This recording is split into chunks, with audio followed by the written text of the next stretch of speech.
Hey there, welcome to Bread Arrows. Tonight, we've got hours of chilling horror stories combined with soothing rain sounds to help you relax and sleep. Before you drift off, leave a comment below and let us know where you're listening from and what time it is. If these stories give you chills, don't forget to like, share, and subscribe. Get cozy and let the fear take over.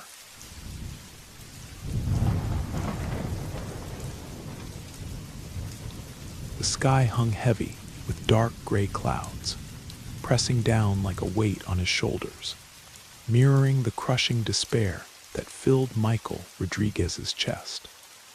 He had just walked out of the office building that had been his second home for nearly a decade, clutching the cold termination letter in his trembling hand. Budget cuts, Robert Stevens had said dryly, avoiding eye contact as he delivered the news. Company restructuring. Nothing personal, Mike. Just another corporate buzzword to mask the brutal reality that his career, his plans, his entire future had just crumbled to dust in a single afternoon. Michael had started at Midwest Logistics Solutions as a junior coordinator straight out of college. 10 years of climbing the ladder, learning every aspect of the supply chain business, breathing it, living it. The job wasn't just his source of income, it was his identity, his purpose. And now, with one stroke of a pen, they had tossed him aside like a broken piece of machinery. He wandered through the rain-soaked streets of Cedar Falls, Iowa, not caring where his feet took him. The cold October wind cut through his cheap suit jacket, but Michael barely noticed. His mind was spinning with numbers that made his stomach churn. The mortgage on his small two-bedroom house. The payments on his aging Ford Focus. Groceries, utilities, his student loan that seemed to grow larger every month. His savings account was laughable. Maybe enough to last 6 weeks if he lived on ramen noodles and tap water. The house greeted him with silence and the stale smell of yesterday's microwave dinner. The modest ranch-style home on Elm Street had seemed like such an achievement when he'd bought it 5 years ago. Now it felt like a prison, with its peeling paint and leaky faucet he couldn't afford to fix. He mechanically started the coffee maker, but didn't want coffee. Didn't want food either. His stomach was twisted in knots. Michael slumped onto his worn couch and stared at the wall where a framed photo of him, receiving his Employee of the Month award, used to hang. His ex-girlfriend Rachel had taken it when she moved out last spring, along with most of the decent furniture. Now there was just a faded rectangle on the paint, like a scar. Days blurred together in a gray haze of rejection. Mornings spent scrolling through job sites, sending out resumes that disappeared into the digital void. Afternoons filled with humiliating interviews where hiring managers looked at him with barely concealed pity. "We'll be in touch," they'd say, which everyone knew meant don't hold your breath. The small Midwestern town that had once felt like home now seemed hostile and unwelcoming. Every familiar face reminded him of his failure. The smell of autumn leaves and wood smoke that he used to love now felt suffocating. The sounds of neighbors mowing their lawns, children playing in the street, dogs barking. It all blended into one irritating noise that made him want to hide inside forever. One gray Tuesday, returning from another pointless interview at a car dealership, where they'd told him he was overqualified, Michael found himself walking down an unfamiliar street just to avoid his usual route. He couldn't bear to pass the coffee shop where his former coworkers might see him, or the bank where he used to deposit his steady paychecks. That's when he saw it, a piece of paper taped to the brick wall of an abandoned factory building. The old Midwest manufacturing plant had been shuttered for years, its broken windows like dead eyes staring out at the empty parking lot filled with weeds and trash. The paper was already water damaged, the ink slightly smeared, but he could still make out the words. Puzzle assembler NEADED. Work from home. Excellent pay. Details by email only. Below was an email address, no company name, no phone number, just this strange anonymous invitation. Michael almost laughed out loud. Puzzle assembler. What was this, 1950? Who in their right mind would look for work through some sketchy flyer posted on the wall of a derelict building? It looked like the kind of scam designed to prey on desperate people. But desperation was exactly what he was feeling. He stood there for a full minute, rain starting to fall again, studying the soggy advertisement. In his pocket, his phone buzzed with another automated rejection email. At home waited an empty refrigerator and a stack of overdue bills. What the hell, he muttered, taking a photo of the flyer with his cracked phone screen. Can't get any worse than this. Back home, he stared at the photo for a long time. Every rational part of his brain screamed that this was stupid, dangerous, naive. But the image of Robert Stevens, with his fake, sympathetic smile, kept flashing through his mind, pushing him toward action. He opened his laptop, a 7-year-old Dell that took 5 minutes to boot up, and composed a brief email. He included his name, age, and a vague description of his work experience, carefully avoiding any mention of logistics. I have experience with detailed, methodical work requiring patience and attention to detail, he wrote. He hit send and immediately forgot about it, diving back into his futile job search. A week passed. Michael endured 2 more interviews, one at a discount electronics store offering minimum wage, another at a regional bank that politely declined his application due to lack of relevant banking experience. Hope was fading like dirty snow in the spring sun. He was seriously considering taking a job as a delivery driver or warehouse worker. Anything to stop the bleeding of his savings account. Then, on a particularly depressing Thursday evening, he came home to find a black box waiting on his doorstep. It was medium-sized, made of thick matte cardboard with no identifying marks, except for a small embossed symbol on the lid, an infinity sign. Next to the symbol, in neat printed letters, were the words for Michael R. His heart skipped a beat. He hadn't ordered anything online in weeks, couldn't afford to. None of his neighbors would have any reason to send him a package, and his uncommon last name made it unlikely this was a delivery mistake. Cautiously, as if the box might explode, Michael picked it up. It was surprisingly heavy. He carried it inside and set it on his kitchen table, then spent the next hour pacing around it, afraid to open it. Who could have sent this? Maybe it was some kind of mistake, or a prank from his former coworkers. Finally, his curiosity won out. He sat down and carefully lifted the lid. Inside, nestled in soft black foam, was a jigsaw puzzle, or rather, the pieces of one. Hundreds of tiny, irregular fragments filled the box. On top was a small white envelope. Michael opened the envelope with shaking hands. Inside was a single sheet of paper folded in half.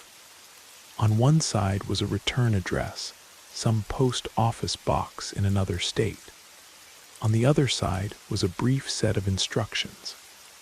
Hello, Michael R. This is your first assignment. Assemble the puzzle. When complete, pack it carefully in the same box and send it to the return address provided. Payment will follow after receipt and inspection. Important: if this package has been received and opened, you are not permitted to abandon the puzzle assembly. Refusal to complete the assignment or substandard work will result in undesirable consequences for you.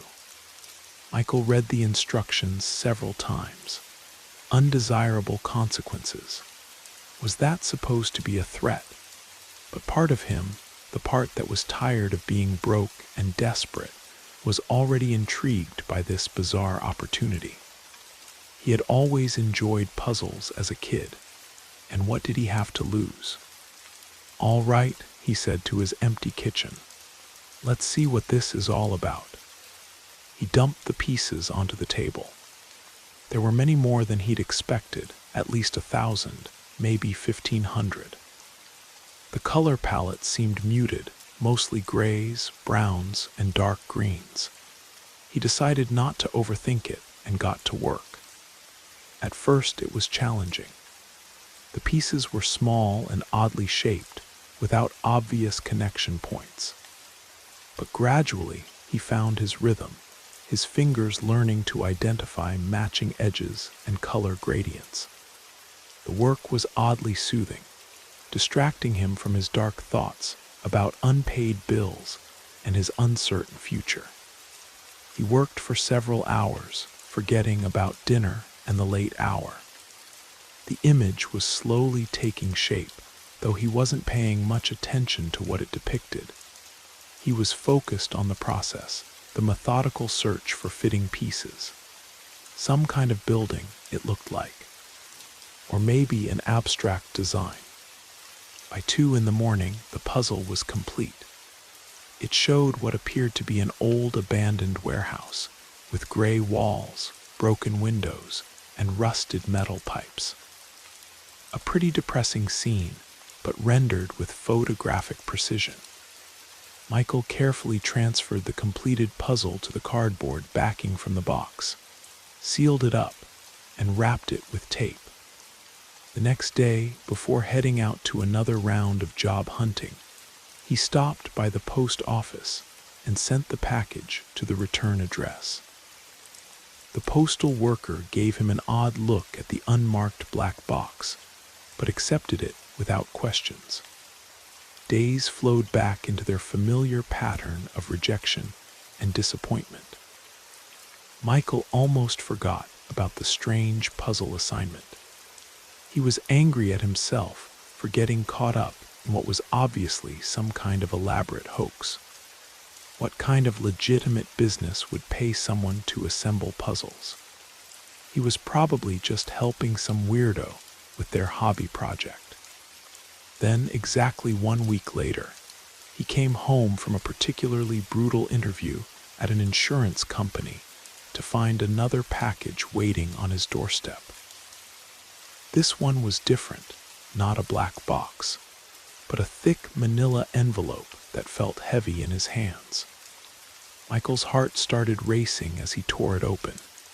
Inside were crisp bundles of $20 bills held together with rubber bands. He dumped the money onto his coffee table and counted it with trembling fingers. Once, twice, 3 times. The amount didn't change. $3,000. $3,000 for a few hours of puzzle assembly.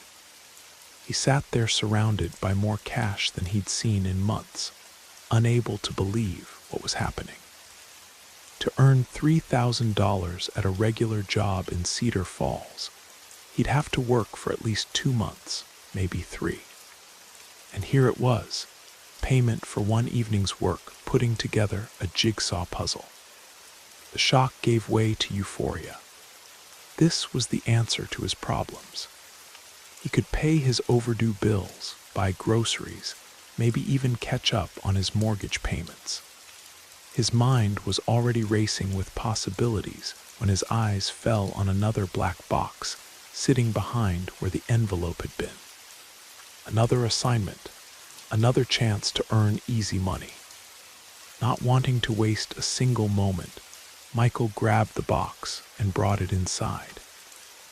It was just as heavy as the first one, filled with another set of puzzle pieces and another envelope with instructions. The message was almost identical to the first one, with the same ominous warning about undesirable consequences for incomplete work. But now those words didn't seem threatening. They seemed like motivation. $3,000 was on the line, possibly more. He dumped out the pieces and got to work with enthusiasm, the cash on his table warming his heart and driving away his fatigue. This puzzle went together more quickly. His fingers had learned to recognize the subtle differences in piece shapes and color variations. As the image took shape, he noticed the color scheme was darker this time, lots of dingy yellows, grays, and browns. When he was about 3/4 finished, the subject matter became clear, and his enthusiasm faltered. The puzzle showed the interior of what looked like a rundown apartment, very similar to his own place, but even more neglected. Yellowed wallpaper, a dim overhead bulb, an old china cabinet with dusty dishes. And in the center of the room, Michael felt a chill run down his spine. In the center of the room, standing on a rough wooden stool, was an elderly woman, maybe 70 years old, with gray, disheveled hair and a gaunt face marked by deep wrinkles.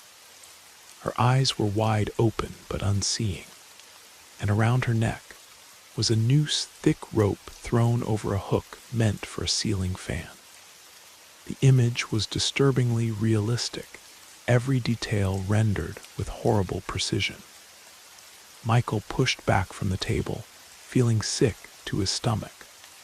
What kind of sick person would create a puzzle like this? Why would anyone want to assemble such a grotesque scene? The thought of stopping, of throwing the whole thing away, crossed his mind. But then his eyes drifted back to the money still scattered on his coffee table. $3,000. And the instructions were clear. If the package was opened, he had to finish the job. What were these undesirable consequences they mentioned? It's just a picture, he told himself. Just a sick, twisted picture. I'm not hurting anyone by putting it together. Gritting his teeth, Michael forced himself to continue. He tried not to look at the central figure, focusing instead on the background details. The pattern on an old rug, cracks in the ceiling, peeling paint on the window frame. But the image of the hanged woman remained burned in his mind. When the last piece clicked into place, Michael felt a mixture of revulsion and perverse satisfaction. He quickly packaged up the completed puzzle and set it by the door to mail the next morning, trying not to look at it again. That night he had nightmares. The old woman from the puzzle stared at him with empty eyes, silently accusing. He woke up in a cold sweat several times, his heart hammering against his ribs. In the morning, trying not to think about the previous night's work, Michael mailed the package and attempted to distract himself. He called his friend Jake Thompson, his old college roommate who worked as a system administrator for a small tech company in town. Jake was married with 2 kids and had always been the practical, level-headed one in their friendship. "Hey Mike, good to hear from you, man. Haven't talked to you in forever. How's the job hunt going?" Jake sounded cheerful and energetic. "Actually, I think I found something," Michael said, not sure how to explain his new line of work. "A side gig that pays pretty well." "Oh yeah? What kind of work? Please tell me it's not one of those multi-level marketing things." "No, nothing like that. It's all legitimate, pays really well too." Michael was lying about the legitimate part, and the pay was certainly unusual. $150 an hour, sometimes more. There was silence on the other end of the line. Then Jake whistled low. Holy crap, Mike. 150 an hour. What are you doing, cooking meth? Michael forced a laugh. Nothing that exciting. I'm assembling puzzles, actually. Puzzles? Are you serious? Like jigsaw puzzles? For $150 an hour? Jake sounded incredulous. That sounds like a dream job. Maybe I should quit it and get into the puzzle business. What kind of stuff are you putting together? Michael felt that familiar chill when he thought about the hanged woman. Oh, different things. Architecture, mostly. Another lie came easily. Well, man, if it's legit, I'm happy for you. You've been having a rough time lately. Just make sure they're not scamming you somehow. Yeah, don't worry. I already got my first payment. That part, at least, was true. They chatted for a while longer about Jake's family and work. The normal conversation helped settle Michael's nerves, but the unpleasant memory of the puzzle lingered like a bad taste. A few days passed.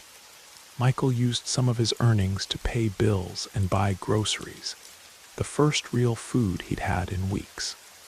The relief of having money again was enormous, but he couldn't shake the image of that horrible puzzle. He found himself checking news websites and local social media, though he wasn't sure what he was looking for. Then, on Friday morning, he saw a post in the Cedar Falls community Facebook group that made his blood run cold. Tragic news to share. Alina Johnson, who lived alone on Pine Street, was found deceased in her home yesterday. Preliminary reports suggest suicide. Alina was a kind woman who will be missed by all who knew her. Services pending. Michael stared at the screen, his hands shaking. Alina Johnson. Pine Street was just a few blocks from his house. He'd seen her a few times at the grocery store, a small, elderly woman with gray hair, probably in her 70s. She matched the description of the woman in the puzzle perfectly. This had to be a coincidence, a horrible, impossible coincidence. People committed suicide every day, unfortunately. The fact that he'd assembled a puzzle showing a similar scene was just bad luck, sick timing. But even as he tried to rationalize it, a cold dread was spreading through his chest. He closed the laptop and tried to focus on other things, but his mind kept returning to that image. The yellowed wallpaper in the puzzle had looked very much like the kind you'd find in an old house. The kind of place where someone like Alina Johnson might have lived alone. He was still wrestling with these dark thoughts when he heard a knock at his door. Michael opened it to find a delivery driver holding a familiar manila envelope. Package for Michael Rodriguez. Michael signed for it with numb fingers. As soon as the driver left, he tore open the envelope. More money. This time $5,000. $5,000 for assembling the image of a woman who had died just days later. Behind the envelope was another black box. Michael stared at it for a long time. He should throw it away. He should call the police or the FBI or someone. This was beyond weird, it was sinister. But $5,000 was sitting on his table, and his mortgage payment was due next week. And there was something else. Something he didn't want to admit even to himself. Despite the horror of the last puzzle, there had been a strange satisfaction in completing it. The methodical process, the way the pieces fit together, the gradual revelation of the hidden image. It was addictive in a way he couldn't explain. It's not my fault what happened to that woman, he told himself. I just put together a puzzle. I didn't hurt anyone. He picked up the black box and brought it inside. This time, the pieces seemed to go together even more quickly, as if his fingers were learning to anticipate the patterns. The color scheme was brighter than the previous puzzles, lots of red, yellow, and green. Michael felt a bit of relief. Maybe this one would be normal, maybe just a landscape or something cheerful. But as the image took shape, his relief turned to horror. The puzzle showed his neighbor from 2 houses down, David Cole, a friendly guy in his 40s who always waved when they passed on the street. David was married to Jennifer, and they had a 5-year-old daughter named Emily. Michael had helped them move in a few years ago, and David always invited him to their backyard barbecues. In the puzzle, all 3 of them were sitting around their dining room table. The table was set for a celebration. There was a cake, fruit, party decorations. But their faces were frozen in expressions of absolute terror. And on the plates in front of each family member were their own severed heads, blood pooling on what had been a white tablecloth. Michael lurched away from the table, knocking over his chair. He barely made it to the bathroom before he threw up. This was beyond disturbing. It was pure nightmare fuel. The level of detail was incredible and horrible, every drop of blood rendered with photographic precision. When he'd emptied his stomach, he staggered back to the living room and stared at the nearly completed puzzle. He wanted to destroy it, to scatter the pieces, and pretend he'd never seen this abomination. But the instructions were clear. Abandonment would result in undesirable consequences. And what if there was some connection between the puzzles and real events?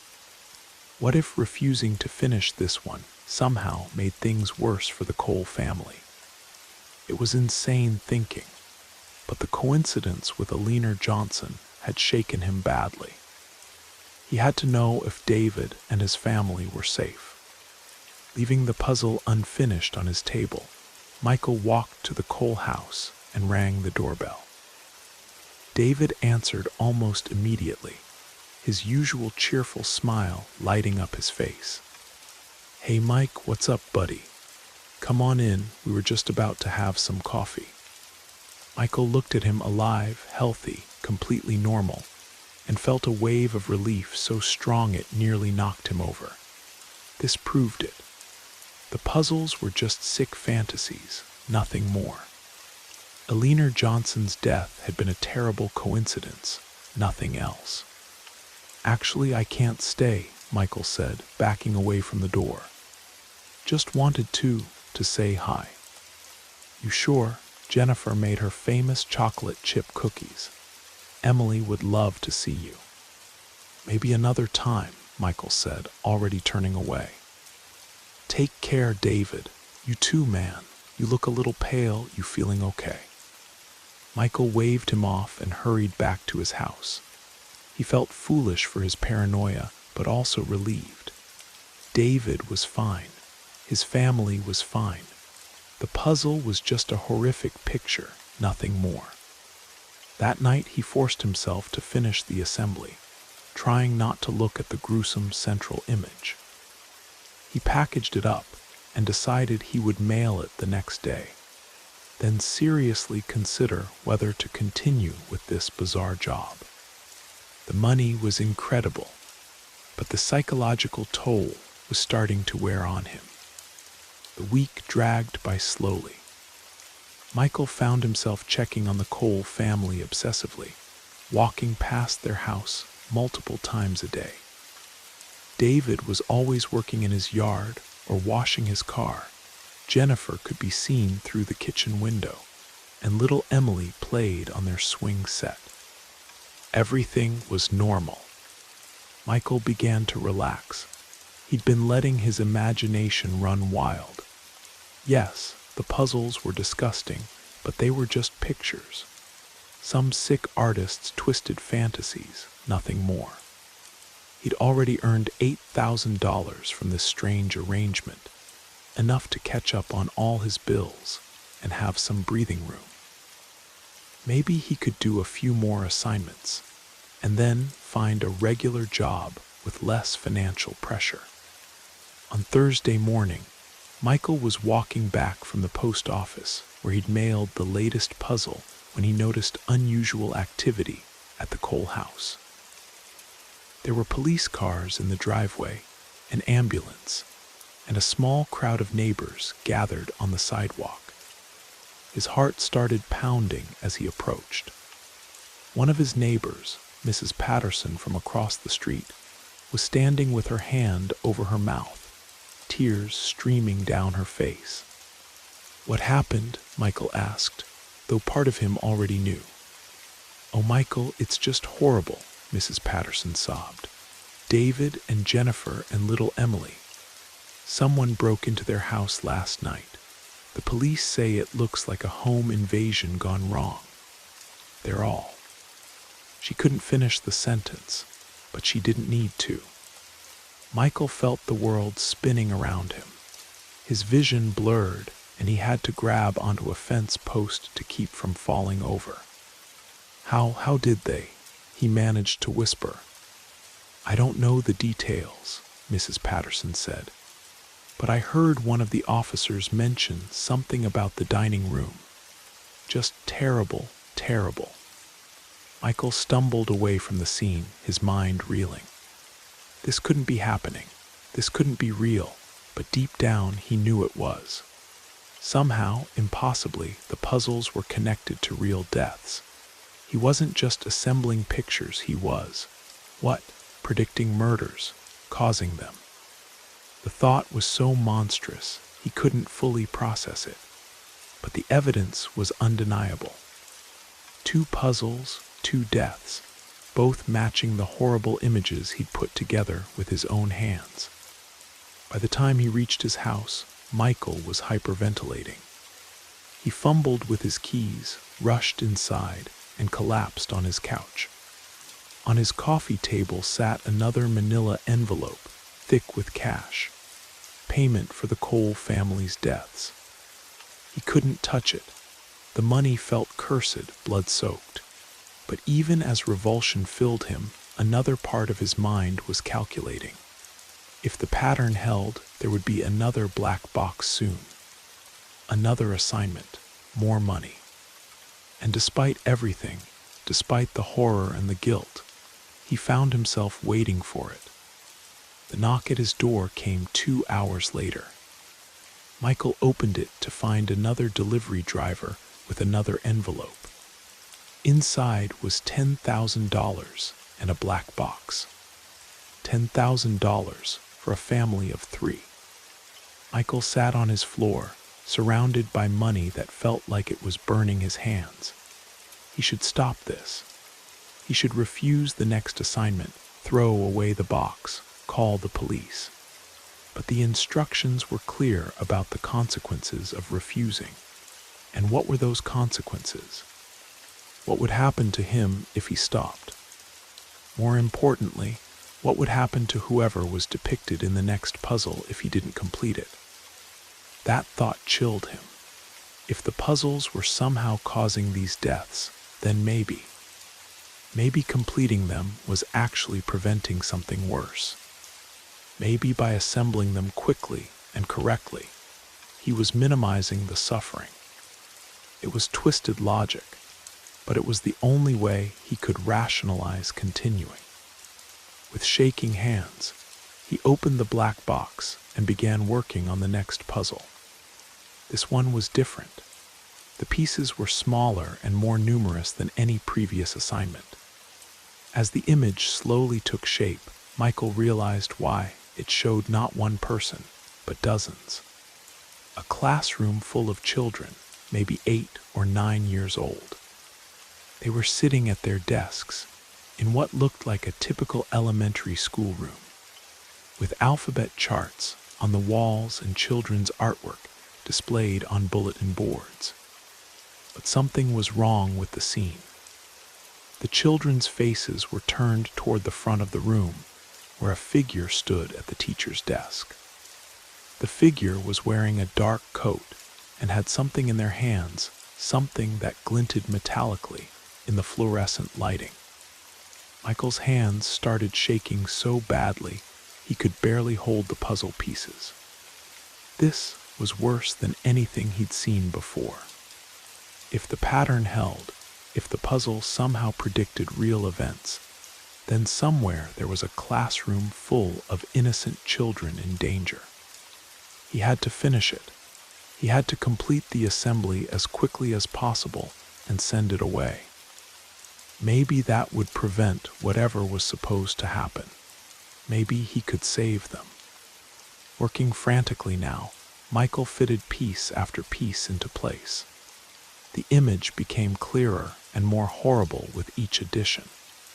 The figure at the front of the room was definitely holding a weapon.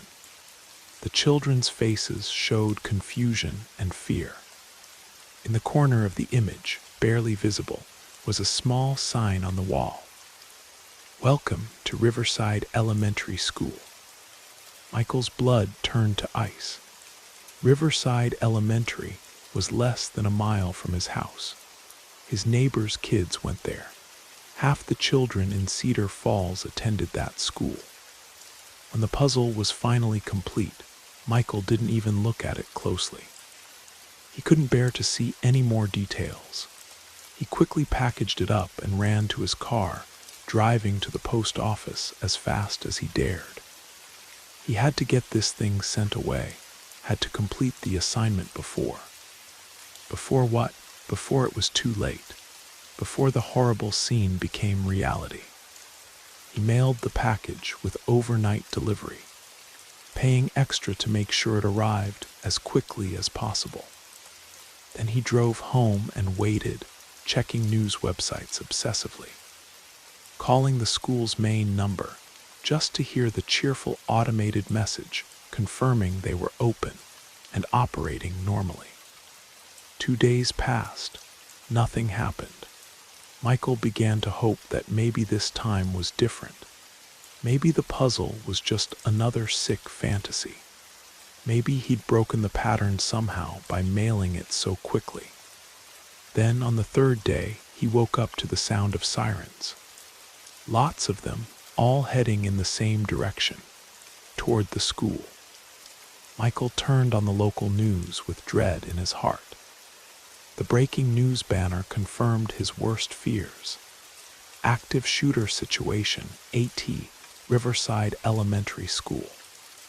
He watched in numb horror as the story unfolded. A disturbed individual had entered the school with a weapon. The building was on lockdown. Parents were rushing to the scene. The outcome was still unknown. But Michael knew the outcome. He'd seen it in precise, horrible detail. He'd assembled it piece by piece with his own hands. The official reports came later. 12 children dead, 6 others wounded.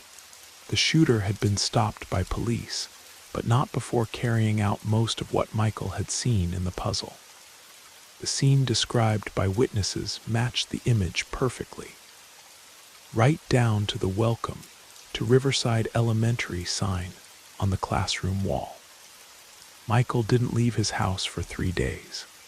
He couldn't eat, couldn't sleep, couldn't think about anything except those children's faces. He was a monster.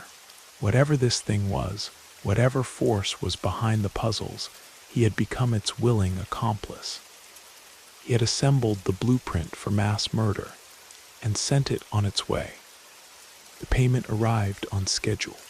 $25,000, blood money for 12 young lives. Michael stared at the cash scattered across his floor and felt nothing but emptiness. He was rich now, relatively speaking. Rich enough to pay off his mortgage, buy a new car, live comfortably for months. And all it had cost him was his soul. He should stop. He should take the money and disappear, or give it all away to the victims' families, or burn it. Anything but continue this nightmare. But even as he thought about quitting, he knew he wouldn't. The instructions had been clear from the beginning. Once you open the box, you cannot abandon the assignment. Refusal would result in undesirable consequences. What would those consequences be? Would he become the subject of the next puzzle? Would someone else assemble an image of his own death? And there was another terrible thought that he couldn't shake. If he didn't complete the puzzles, would someone else? Would the boxes just keep coming until they found another desperate person willing to play this game? At least he was fast at it now, efficient. Maybe that meant less suffering somehow. The next black box arrived right on schedule. Michael had fallen into a routine now. Open the box, assemble the puzzle as quickly as possible without looking too closely at the details, package it up, and send it away. Collect the payment. Try not to think about what came next. Try not to follow the local news. Try not to count the bodies. But it was impossible to completely ignore the results of his work. Cedar Falls was a small town, and the string of unusual deaths had people talking. There was speculation about a serial killer, about a cult, about some kind of conspiracy. The FBI had sent investigators. The mayor had called for calm. Michael moved through it all like a ghost, collecting his bloody paychecks and assembling his death puzzles. He'd quit looking for regular work entirely. Why would he need a normal job when he was making more money in a week than most people earned in a year? He'd also stopped talking to Jake, stopped returning calls from his few remaining friends, stopped engaging with his neighbors. He was afraid of what he might see in the next puzzle, afraid of recognizing faces he knew. The assignments were coming faster now, sometimes 2 or 3 boxes a week. The payments were getting larger too, $50,000, $75,000, $100,000 for particularly elaborate scenarios. Michael's bank account was growing fat with money that felt heavier than lead. He'd moved beyond caring about the moral implications. Guilt was a luxury he couldn't afford if he wanted to stay sane. He'd convinced himself that he was just a tool, a cog in some vast machine he didn't understand. The deaths would happen whether he assembled the puzzles or not. At least this way, he was getting paid for it. But late at night, when he was alone with his thoughts and his blood money, Michael sometimes wondered who was behind all this. Who created the puzzles? Who decided which lives to take? Who chose him to be their instrument of death? And more frightening still, what was the end game? How long would this continue? How many more people would die before whatever force was driving this decided it had enough? The answer came sooner than he expected. Michael was finishing his latest assignment, a particularly complex puzzle showing what looked like a multi-car accident on the interstate, when he heard footsteps in his hallway. That was odd. He lived alone, and he was sure he'd locked the front door. "Hello," he called out, but got no response. The footsteps continued, slow and deliberate, heading toward his living room. Michael's heart started racing. Had someone broken in? Was this finally the end? Were the undesirable consequences coming for him at last? He stood up from his puzzle table and turned toward the hallway just as a figure appeared in the doorway. It was a woman, probably in her late 20s, with short dark hair and wearing a dark coat. She was smiling, but it was a cold smile that didn't reach her eyes. "Hello, Michael," she said in a pleasant voice that made his skin crawl. "My name is Lisa Chen. We need to talk." Michael backed against the wall, his mind racing. "How did you get in here? What do you want?" "I represent the organization that's been providing your employment opportunities," Lisa said.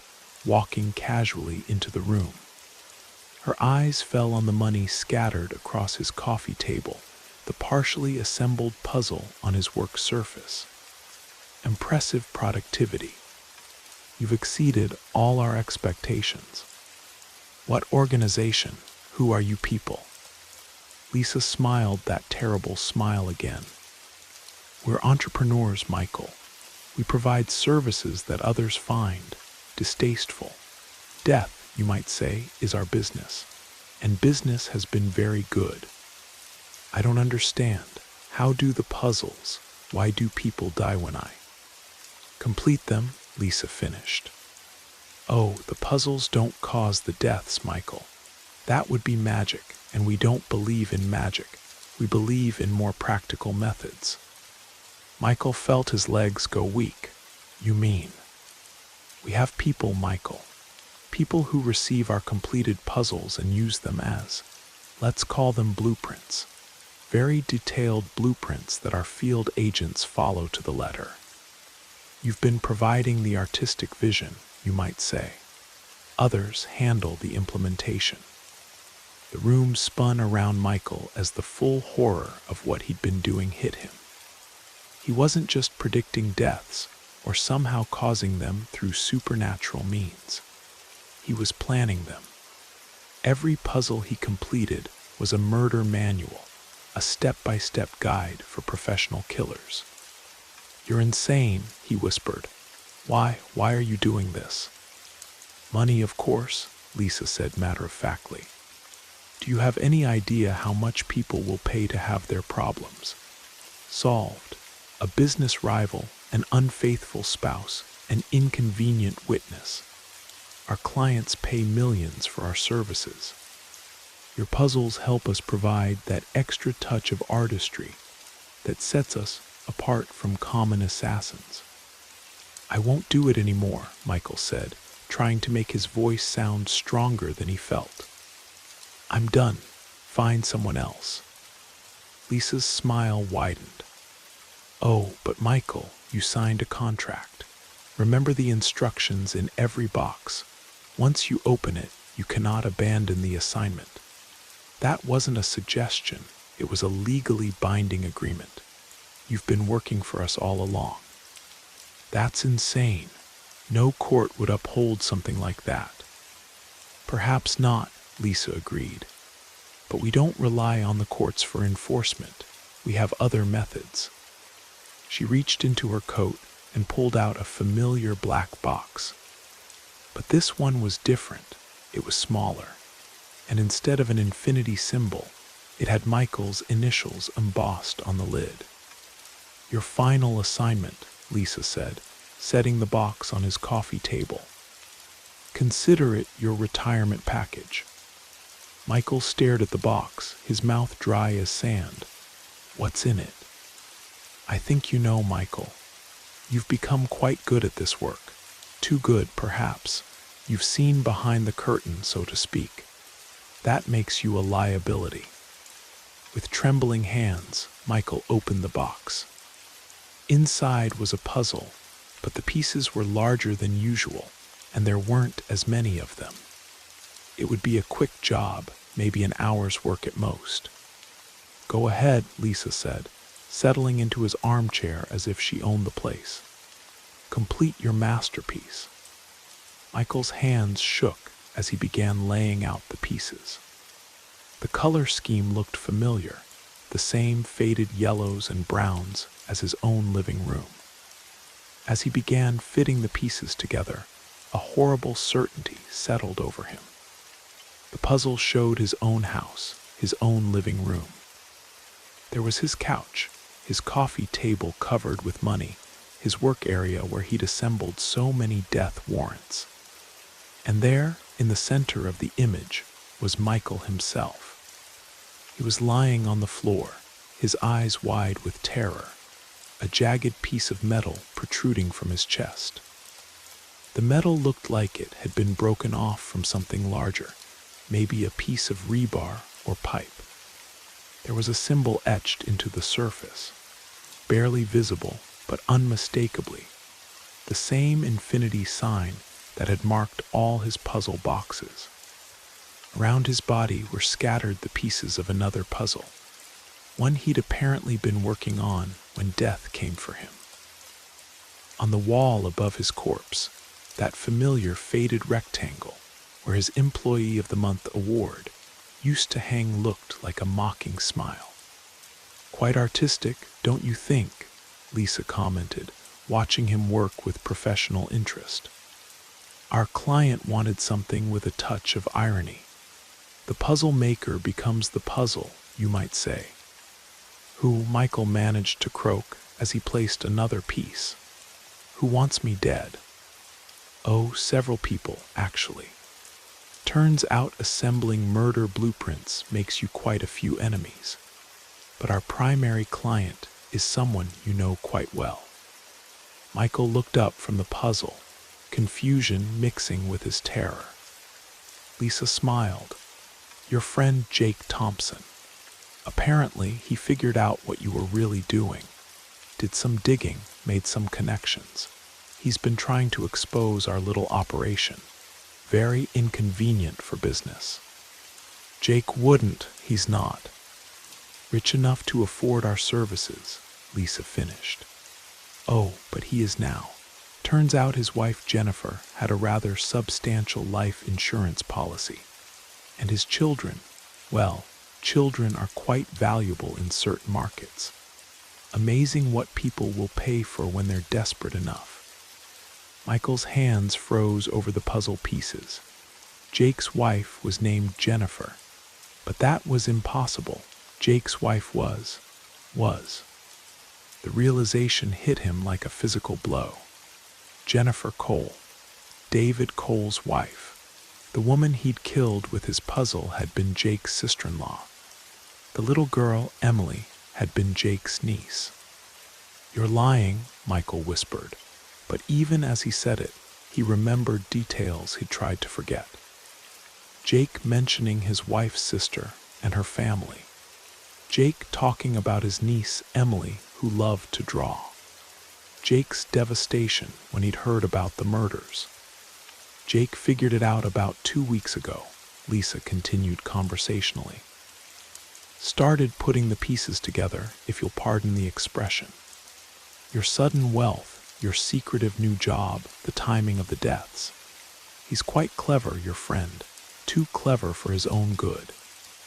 Michael stared at the nearly completed puzzle showing his own death. Jake had ordered his murder. Jake, who had been his best friend since college, who had tried to warn him away from the puzzle work, who had always been the voice of reason in his life. But Jake had also lost his family because of Michael's actions. His sister-in-law, his brother-in-law, his beloved niece, all dead because Michael had been too greedy and too cowardly to stop assembling the death puzzles. "Complete it, Michael," Lisa said softly. "You know what happens if you don't." Michael's hands moved without conscious thought, placing the final pieces of his own death warrant. The image was complete now, showing his corpse in photographic detail. Even the expression on his face, a mixture of terror and regret, was perfectly captured. "Beautiful work," Lisa said, standing up. "You really do have a talent for this." She walked to the front door and opened it. Standing on the porch was another figure, a large man in dark clothes carrying what looked like a piece of broken rebar. The same piece that would soon be protruding from Michael's chest. "Wait," Michael said, his voice barely a whisper. I have a question." Lisa paused in the doorway. "Make it quick." "The woman across the hall. Ashley Martinez. She's pregnant. I saw her with one of your boxes yesterday. She showed me a puzzle she'd completed. It was me, in this puzzle." Lisa's smile was almost admiring. "Very good, Michael. Yes, Ashley is our newest recruit. Fresh out of college, student loans up to her eyeballs, baby on the way. Desperate people make the best employees. But she doesn't know what she's doing. She thinks it's just puzzle assembly. Oh, she'll learn, they always do. The money is too good to refuse, and once you've opened that first box, Lisa shrugged.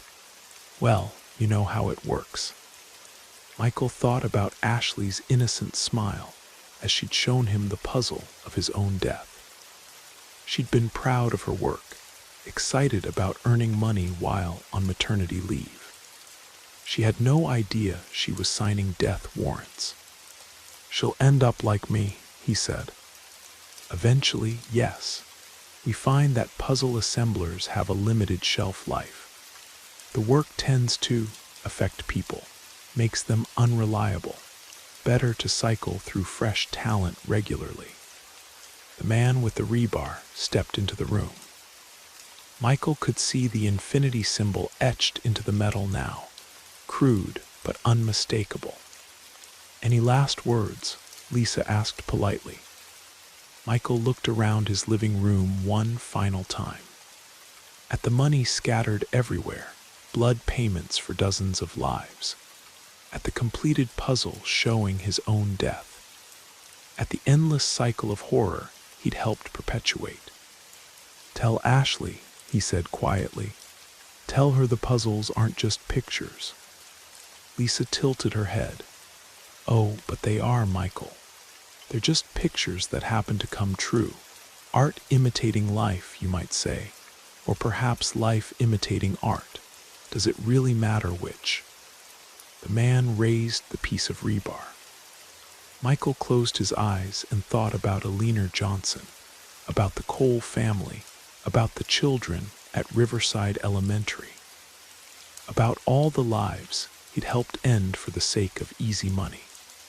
The last thing he heard was Lisa's voice, pleasant and conversational. Thank you for your service, Michael.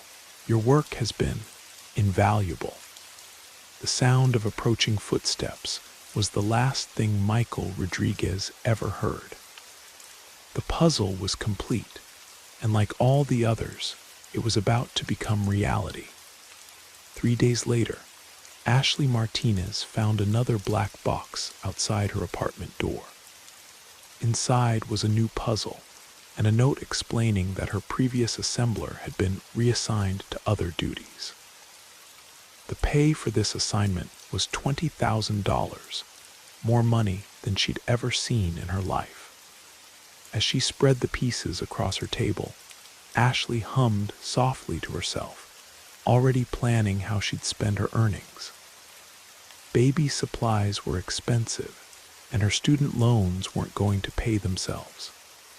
The puzzle showed a young woman about her age, very pregnant, sitting at a kitchen table. There were puzzle pieces scattered around her, and she looked happy, content. But if Ashley had looked more carefully, she might have noticed that the woman's eyes were closed, and her hands were positioned strangely across her swollen belly. She might have seen the thin line of red around her throat, barely visible against the dark background. But Ashley wasn't looking that carefully. She was focused on the money, on solving her financial problems, on the easy work that would let her stay home with her baby. After all, they were just puzzles, just pictures. What harm could there be in putting together a few pictures? The cycle continued, as it always had, as it always would. Because there would always be desperate people willing to do anything for money. And there would always be others willing to pay for what they wanted most. Death, it seemed, was the one business that never went out of style. The infinity symbol wasn't just a logo, it was a promise. The work would never end. The puzzles would keep coming. And somewhere, in a quiet room, another desperate soul would open a black box and begin assembling their first masterpiece of murder. Because the puzzle maker's work was never done. Unfortunately, our main character didn't survive, because money never comes for free. As they say, there's no such thing as easy money. It either requires hard, honest work, or something else entirely. something like what our main character experienced, assembling puzzles that cost the lives of his neighbors and strangers alike. I hope you enjoyed this story and listened to it all the way through. Everyone who made it to the end, please leave a fire emoji so we know how many of you there are. And as always, I'm not saying goodbye, because we'll hear from each other again in the next thrillingly terrifying tale.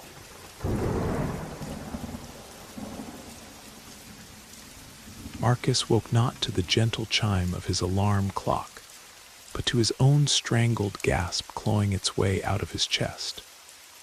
He had been dreaming of drowning, not in water, but in something thick, warm, and viscous like crude oil. The substance wrapped around him, filling his mouth, nose, and lungs as he thrashed in the black sludge. Marcus tried to scream his wife's name, but only gurgling sounds escaped his throat. The sensation of suffocation was so real that even after opening his eyes, Marcus spent several seconds desperately gulping air, trying to fill his lungs. The bedroom was gray, not just dim, but truly gray. A faceless, dreary shade that seeped through the heavy curtains and colored everything around him. The walls, furniture, even the skin on his hands. Outside the window hung a low, velvety sky ready to burst at any moment into cold, tedious drizzle. November, the most honest and most miserable month of the year. Beside him on the bed, turned toward the wall, slept Jennifer, or pretended to sleep. Her shoulders were tense, and even in sleep, she seemed to be holding up her defenses. Marcus didn't bother to check. In recent months, their mornings invariably began with silence, and this silence was louder and heavier than any argument. It settled in the room like invisible dust, grating on his teeth, making the air thick and difficult to breathe. Carefully, trying not to make the springs of the old mattress creak, Marcus slipped out from under the covers, found his slippers on the floor, and tiptoed like a thief in his own home to the kitchen. The digital clock on the microwave glowed mercilessly with green numbers. 7:15. He had overslept by an hour. The meeting in Milwaukee was scheduled for 11 in the morning, and it was almost a 3-hour drive on the interstate. And that was if he was lucky, if some trucker didn't jackknife and block both lanes. A curse escaped in a whisper as his hand plunged into his disheveled hair. The coffee machine, their recent pride purchased on credit during a brief period of illusory prosperity, flashed an angry red light and displayed an error on its small screen. Again restraining himself from punching the glossy side with his fist, Marcus noisily pulled the old copper pot from the shelf, a relic from his previous, pre-credit life. Half asleep, he spilled ground coffee across the countertop and cursed again, this time louder. In a couple of minutes, the bitter and tart aroma of roasted beans floated through the kitchen, mixing with the smell of yesterday's fried potatoes and something else elusive, the smell of stagnant water in a vase with wilted flowers, the smell of melancholy. While the coffee boiled over onto the stove, Marcus went to the bathroom. From the mirror stared an unfamiliar, rumpled man, tired, with dark circles under his eyes, with a network of fine wrinkles at the corners of his eyes that seemed to have appeared overnight. A fold of bitter disappointment had settled in the corners of his mouth. When had he become like this? Where was that guy who 5 years ago hugged Jennifer in their rented apartment with burning eyes, promising her they would conquer this world? It seemed the world turned out to be a tough nut to crack, or it simply chewed him up and spat him out. Marcus, came Jennifer's sleepy, emotionless voice from the bedroom. She wasn't sleeping after all. Yeah, Marcus threw over his shoulder, squeezing the last of the toothpaste onto his brush. You're rushing again, making noise throughout the apartment like an elephant. I overslept, he replied, furiously brushing his teeth. I have a meeting. You always have a meeting. Her voice held no reproach, nothing at all, just a statement of fact, cold and colorless like a weather report. And this wounded more than screaming, more than hysteria. It was a death certificate for them, for their death. Jen, this is an important meeting, very important, Marcus said, coming out of the bathroom and wiping his face with a towel. If everything works out, we'll pay off the car loan and be able to breathe. And a new loan will appear, she finished for him, appearing in the kitchen doorway. Wrapped in an old robe, she looked at him the way one looks at a tiresome broken thing. I know, Marcus. I've heard all this before. Just be careful on the road. The weather's awful. No answer followed. What could he say? She was right. Their life had turned into running in circles, borrow to pay off debt, work to exhaustion to pay for a life they weren't living. Pulling on yesterday's shirt that smelled of sweat and anxiety, Marcus grabbed his jacket from the hanger. The car keys, where the hell were the keys? They weren't in their usual place on the nightstand in the hallway. A frantic search began through pockets, document bag. Panic, cold and sticky, which he had been carefully building since morning, began to rise to his throat.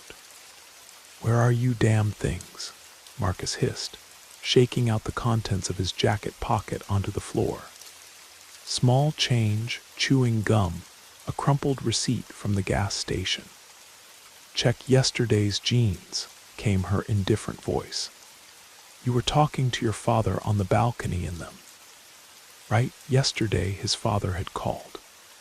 Marcus found the jeans thrown on the chair, stuck his hand in the pocket, and felt the cold metal of the keys. Breathing a sigh of relief, he immediately tensed again. The conversation with his father, another reminder of his total failure. Standing on the cold balcony, Marcus had been smoking, looking at the lights of the nighttime city. A quiet, tired voice sounded in the phone. Son, how are you? Jennifer called, says she hardly sees you. You're always rushing around. Everything's fine, Dad. Works like that. Times are tough now, you have to hustle. Time is always the same, Marcus. It's us who are different in it. Maybe it's enough already, this commerce of yours. Nothing but nerves. I was talking to Peterson at the plant. He remembers you, says there's an opening for shift supervisor. The salary's not millions, of course, but it's stable, benefits package, vacation like normal people have. Dad, I don't want to be like normal people, Marcus had replied, barely restraining his irritation. I didn't leave to go back to the plant. Then what did you leave for? To chase ghosts like this without sleep or rest? Have you looked at yourself in the mirror lately? You're completely gray. Where are you always rushing off to like a madman? Life isn't a sprint, son. It's a marathon. You have to pace yourself. You'll burn yourself out. You'll burn yourself out, Marcus muttered, standing in the middle of the hallway, staring at the key in his hand. Thanks for the advice, Dad. Perfect timing. Bursting onto the stairway landing without saying goodbye to Jennifer, already in the elevator, crawling down with groaning and creaking.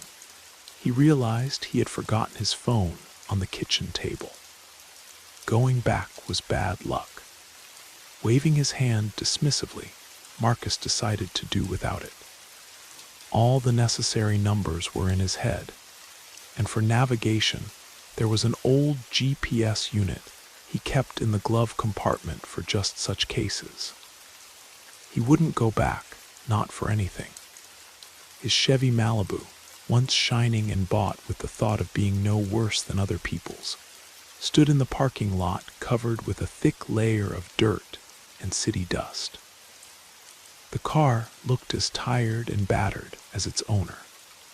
Plopping down in the driver's seat, Marcus felt the persistent smell of cheap Apple air freshener in the cabin, which had long since stopped refreshing, and only emphasized the smell of stale stress and spilled coffee. The engine started with a strained, coughing sound. Something unpleasantly stabbed in his chest again, sharp as a needle, this time more painfully, radiating under his left shoulder blade. Marcus winced, rubbing his chest with his fist. Nerves, he told himself. Just damn nerves, and I didn't drink my coffee. Rummaging in the glove compartment among old receipts, instructions, and empty cigarette packs, he found a blister of cheap painkillers. 2 tablets were swallowed dry, leaving a bitter taste on his tongue. I'll have to see a doctor, he promised himself for the 100th time. Someday, when I have time. Pulling out of the yard, Marcus nearly scraped the polished side of a black Lexus.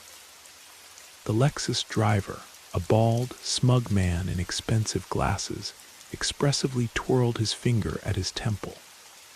In response, without hesitation, Marcus showed him his middle finger and floored the gas pedal. Anger gave him strength. Anger was his fuel. Interstate 94 greeted him with a gray, endless ribbon of wet asphalt.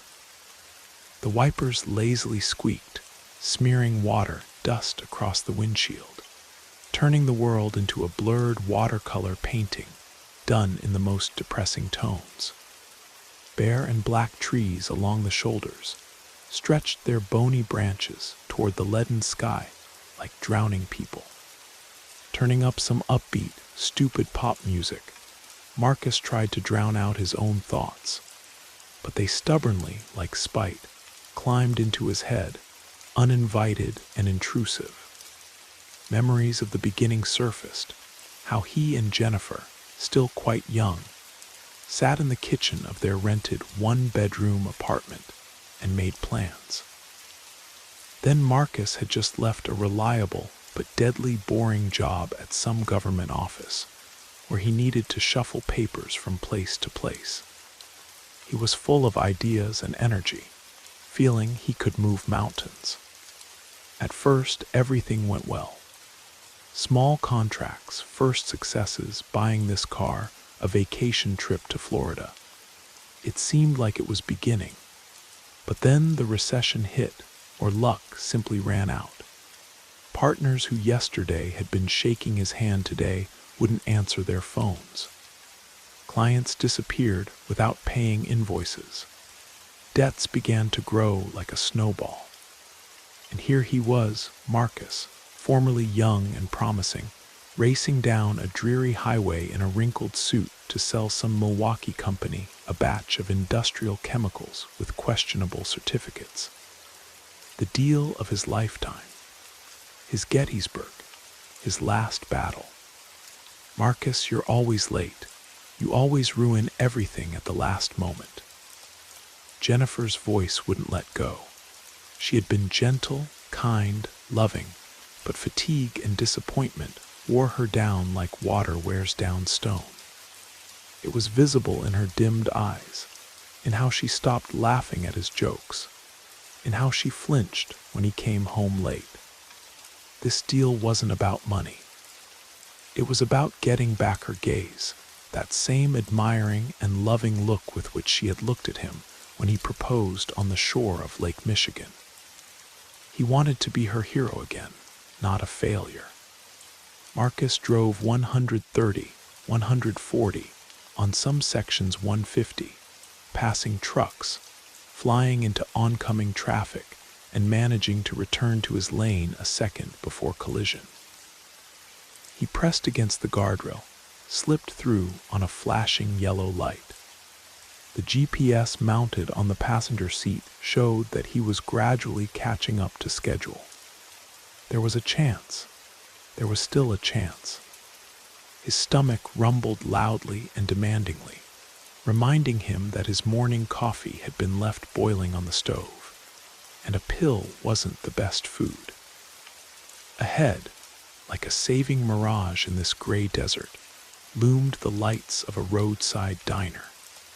A pathetic one-story building of blue siding and rusty sheet metal with the proud, mocking name, Roadside Haven. In the parking lot, muddy from rain to the state of a swamp, stood several trucks resembling tired, resting dinosaurs. Marcus decided he could afford 10 minutes, hot coffee, and something edible, necessary fuel for the decisive push. Braking so sharply that clods of mud flew out from under the wheels in a fan, dousing a nearby old Buick. He didn't even pay attention to it. Inside the Haven was exactly as expected, and even a little worse. Sticky particle board tables with burned cigarette marks, a persistent smell of over-fried oil, sour beer, and something else elusively putrid, like the smell in old uninhabited country houses, had eaten into the walls. The air was heavy, humid, and stale like in a crypt. Behind the counter, decorated with a faded poster of a half-naked girl advertising Budweiser beer, a hefty woman of about 50 in a greasy blue apron was bored. Her face, puffy and sleepy, expressed universal indifference to everything existing. "Hello, coffee and 2 breakfast burritos," Marcus threw out, laying crumpled bills on the sticky surface of the counter. "Coffee's instant, 3 in 1. She mumbled without changing her facial expression or taking her eyes off the crossword puzzle. "That'll work, just if you could hurry, I'm really in a rush." The woman snorted as if she had heard this phrase for the 1,000th time today. "Everyone's in a rush," she grumbled, but still reluctantly rose, and with a clatter put an old kettle covered with scale on the beat-up electric stove. Marcus walked over to the window. Beyond the dark, stained glass, the gray road still stretched drearily. In the dirty reflection, his tired face flashed again, making him turn away in disgust. His attention was drawn to the only other customers. At a table in the farthest and darkest corner sat 2 men, long-haul truckers. This was immediately obvious from their postures, from their hands which even now, holding cups, seemed to be gripping a steering wheel. Elderly, over 60. One shorter in stature with thick gray mustache like Marshall Buteny, had a kind, wrinkled, weathered face. The second, large, bald, with a heavy square jaw, looked more stern and distrustful. Unhurriedly sipping tea from glass mugs in metal holders, they carried on their unhurried, thorough conversation. Marcus involuntarily listened, just to distract himself from his thoughts. "And I'm telling you again, Jake," drawled the mustached one, who was apparently called Eddie. His voice was hoarse, smoky, unclear. "This stretch from St. Paul almost to Milwaukee, maybe 100 miles, maybe a little more. How many people have died here you can't count. How many accidents, and how many just disappeared. The earth here is heavy, soaked with blood." "What do you mean the earth is heavy?" "It's asphalt they laid," Jake chuckled, sipping his tea. "You're telling your tall tales again, Eddie. You've been listening to too much nonsense on the CB from rookies." "This isn't nonsense." Eddie even banged his mug on the table so that tea splashed. "This is experience tested over decades. Our grandfathers knew and told us. If you see an old Cadillac hearse on this stretch, a 130, black as tar, slow down, get behind it, and don't you dare try anything." "Respect what?" "Respect a rust bucket with bolts." Jake smirked, but there was no longer the former mockery in his eyes, but interest. "What death are you respecting?" Listen seriously, Eddie said. It's a funeral procession. It always travels alone. It always, listen Jake, always has right of way. It's its road until it leaves on its own. Don't pass it. It'll be bad. Marcus mentally snorted. Well, here we go. Road folklore in action. White lady, black trucker, hearse with exclusive right of way. What else do they have in their repertoire? A phantom state trooper who takes bribes with souls. You remember Vic from the 4th Depot? Eddie continued, lowering his voice to a conspiratorial whisper. Redhead, cheerful guy, always telling jokes. Drove a new Peterbilt, always bragging. We called him Mountain Man. Yeah, I remember him, of course. The climber, we called him. What about him? Jake leaned forward slightly, setting aside his mug. Well, he was coming from Chicago once, had a load of flowers for Valentine's Day, rushing to Milwaukee. They promised him a good bonus, wanted to send his daughter to camp. And right here on this very stretch, he got stuck behind this Cadillac. It was crawling, he said, 30 miles per hour, no more. Well, Vic was a hot-headed guy, young, didn't want to wait. He passed it on the shoulder, honked at it, he said, even waved his hand at it, like, come on, old man, move it, don't sleep. And Jake asked impatiently. And nothing. He arrived in Milwaukee, delivered the flowers, got his bonus. But on the way back, he disappeared along with his truck. They searched for him for a week. His wife and the whole depot were up in arms. And then they found his Peterbilt standing neatly on the shoulder, right here not far away, about 100 miles from here. Doors wide open, engine cold, not hit, not scratched, clean. But no Vic, no documents, no phone, nothing. As if he had stepped out for a minute to relieve himself and dissolved into thin air. It's been 2 years now, and they still haven't found him. He vanished. Jake was silent for a long time, scratching his bald head. Maybe he ran away somewhere with the money from the flowers, started a new life. What money? There weren't millions there. He had a wife, 2 kids, he worshipped them. He didn't run away, Jake. They took him for disrespecting the procession, led him away with them. Your order, the waitress's creaking voice pulled Marcus out of his reverie.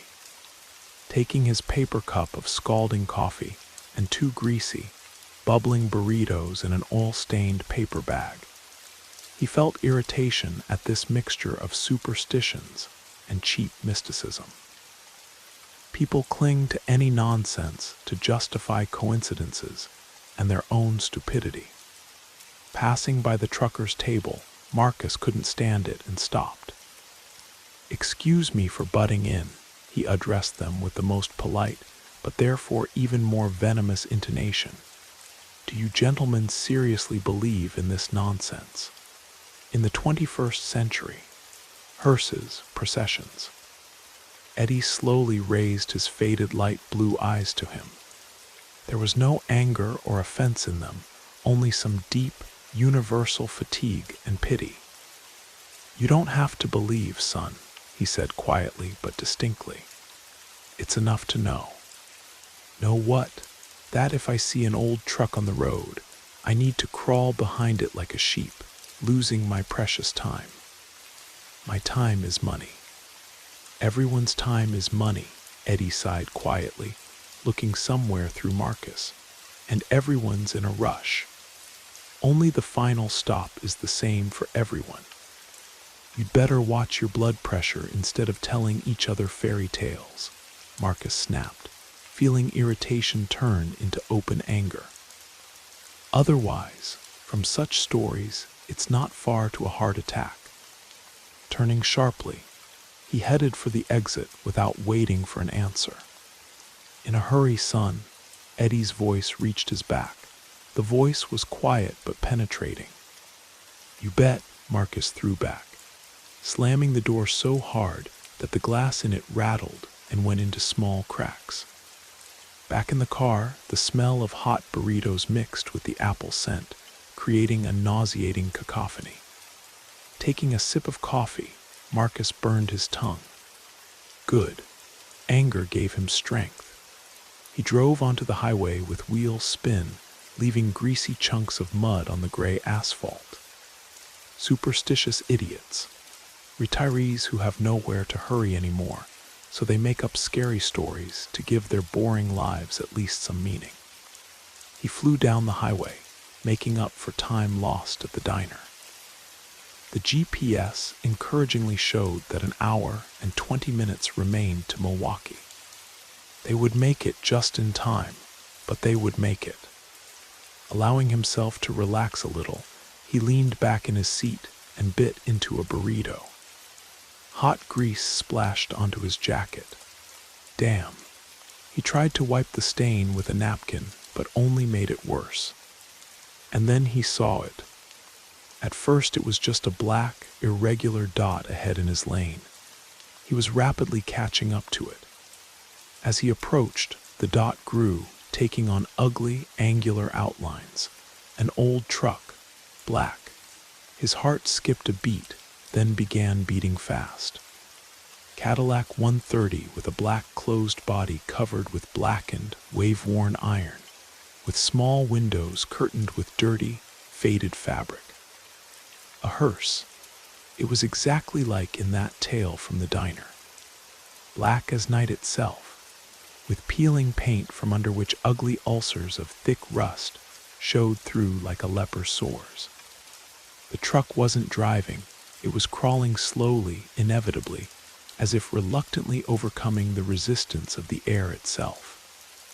Marcus's speedometer needle dropped to 40 when he caught up to it. Behind the hearse, a tail had already formed. 6, 7 cars. A motley company. An old Civic, a couple of pickup trucks, a work van, 2 semis with chain store logos, a shiny BMW. And no one, absolutely no one, dared to pass. Everyone patiently crawled behind, maintaining an unnaturally large, respectful distance, as if it really was a funeral procession, and they were grieving relatives afraid to violate funeral etiquette. "Are you kidding me?" Marcus roared into the emptiness of the cabin, his voice breaking into a squeak. "What is this, some kind of flash mob? Did you all conspire?" Taking his place at the end of this strange column, he watched as the time on the GPS began to grow again. 1:30, 35, 40. Each minute was like a hammer blow to his hopes. He physically felt how his deal, his salvation, his future was melting, dissolving in the gray exhaust of this ancient monster. Slow down, get behind it, respect it. The old trucker's words surfaced in memory, making Marcus angrily hit the steering wheel with his fist. What the hell respect? Respect for what? For a rusty bucket of bolts creating a dangerous situation on a federal highway. For a pensioner driver who came out on his senile business and didn't give a damn about everyone else. A glance at the oncoming lane. It was empty. A long straight section, visibility at least a mile, perfect conditions for passing. "To hell with all of you," he hissed, making his final decision. Turning on his left turn signal, Marcus ignored the short, reproachful honk from the Civic behind him. The driver of the Walmart semi riding right in front of him shook his fist at him in the side mirror.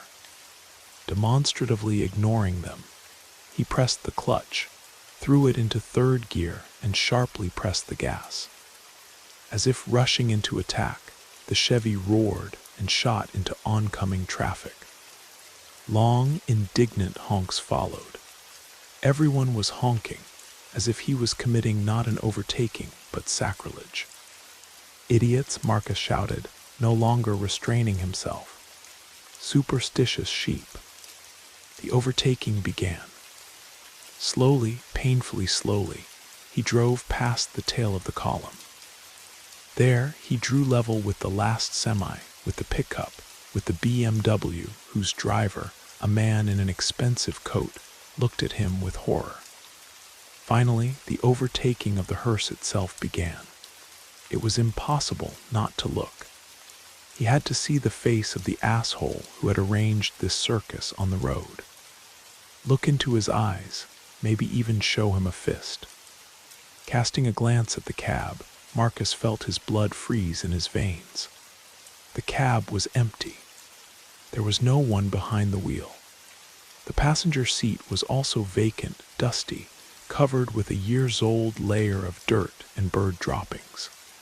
The glass could not hide this gaping, absolute, unnatural emptiness. But that wasn't the scariest part.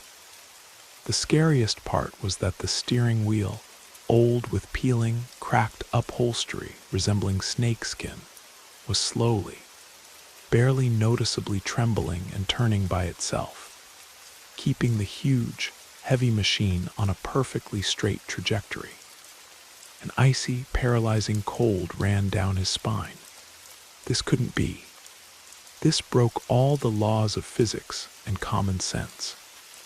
Gripping the steering wheel of his Chevy until his knuckles were white, Marcus felt the desire to brake, swerve right, return to his lane, hide behind the semi, and become part of that obedient herd. But some evil, irrational pride wouldn't allow it. The overtaking had already begun. It was too late to retreat. He wouldn't be the same coward as them. Pressing the gas pedal to the floor, Marcus made the engine howl at the limit of its capabilities. The car lunged forward. His gaze was fixed only ahead, on the saving gray ribbon of road, not on the terrible cab. But with his peripheral vision, he still managed to notice something else. On the dusty side window of the hearse, for a split second, an reflection flickered. His own reflection. But it was sitting not in his Chevy, but there, behind the wheel of the Cadillac. Distorted, pale, with empty dark holes instead of eyes. Blinking, he saw that the reflection had disappeared. Having overtaken, Marcus sharply returned to his lane, barely missing the rusty front bumper of the hearse. A victorious exhale. His heart was pounding somewhere in his throat, ready to jump out. Nonsense, delirium, illusion, a play of light on dirty glass. Fatigue, nerves, hallucination from hunger and stress. His brain desperately clung to logic, refusing to accept what he had seen. Casting a glance in the rearview mirror to once again smirk at his stupidity, at the fears of those truckers, and at this rusty contraption, he froze. There was no one behind him. The hearse had disappeared, and the entire column that had crawled behind it too. The road behind was absolutely, unnaturally empty as far as the eye could see. A gray canvas of asphalt disappearing into gray fog. Hair on the back of his neck stood on end. A sharp hit on the brakes. The car skidded, tires squealed, but he held it. Stopping right in the middle of the highway, he stared into the mirror again. Empty. Sticking his head out the window, he turned around. Empty. As if there had been nothing. As if it had all been imagined. As if he had gone mad. "What the hell?" whispered his parched lips. For a split second, relief came. Whatever it was left behind. Starting again and trying to drive away the sticky, nauseating feeling that had settled in his stomach, he pressed the gas.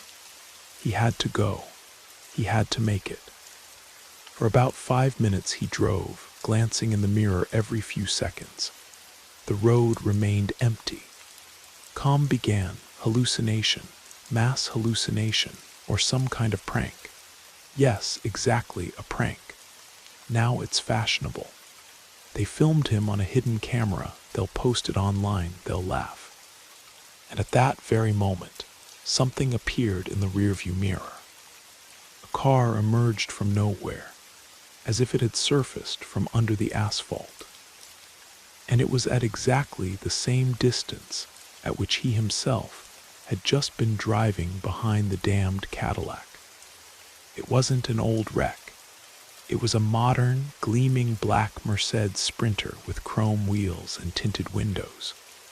On its side, in silver, ornate script was written, "Eternal Rest Funeral Services," and it followed him relentlessly.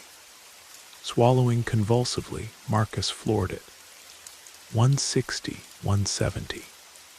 The Chevy's engine howled, straining, but the black Mercedes didn't fall behind. It kept the same respectful but ominous distance, as if it were tied to him by an invisible rope. It didn't approach, didn't flash its headlights, didn't signal. It just was. Its presence in the rearview mirror was worse than any chase. It was the presence of a predator that wasn't in a hurry because it knew the prey had nowhere to go. Eternal Rest Funeral Services. The inscription, done in expensive calligraphy, pulsed in his brain. Some evil, sophisticated joke. Surely it was the same pranksters as with the Cadillac. They saw how he had overtaken and now decided to drive him to a nervous breakdown. "Go to hell," he croaked, sharply jerking the steering wheel and changing to the right lane. The Mercedes smoothly, without a single jerk, repeated his maneuver. Again into oncoming traffic, and it followed him like a shadow, like a reflection. Panic began to turn into sticky animal terror. The trucker's words were remembered. The empty seat of the Cadillac, his own reflection in its glass. What if this wasn't a joke? The decision came by itself. Break away. Ahead loomed an exit to a secondary road. The sign read, "Riverside 12 miles." Where this road led didn't matter. The main thing was to turn off this damned highway. Slowing down slightly 100 yards before the exit, Marcus sharply turned the wheel to the right. The tires squealed, the car skidded, but he straightened it out, flying along the gravel shoulder and shooting onto a narrow, broken asphalt road leading into the forest. A triumphant glance in the mirror. Success. He had broken away. Only gray emptiness remained on Interstate 94. But the joy was short-lived. Having driven along the forest road no more than a mile, Marcus saw that it made a loop, a smooth, wide bend that led him back to the same Interstate 94, just a couple of miles from where he had turned off. And as soon as his Chevy's wheels touched the main highway again, it appeared in the mirror.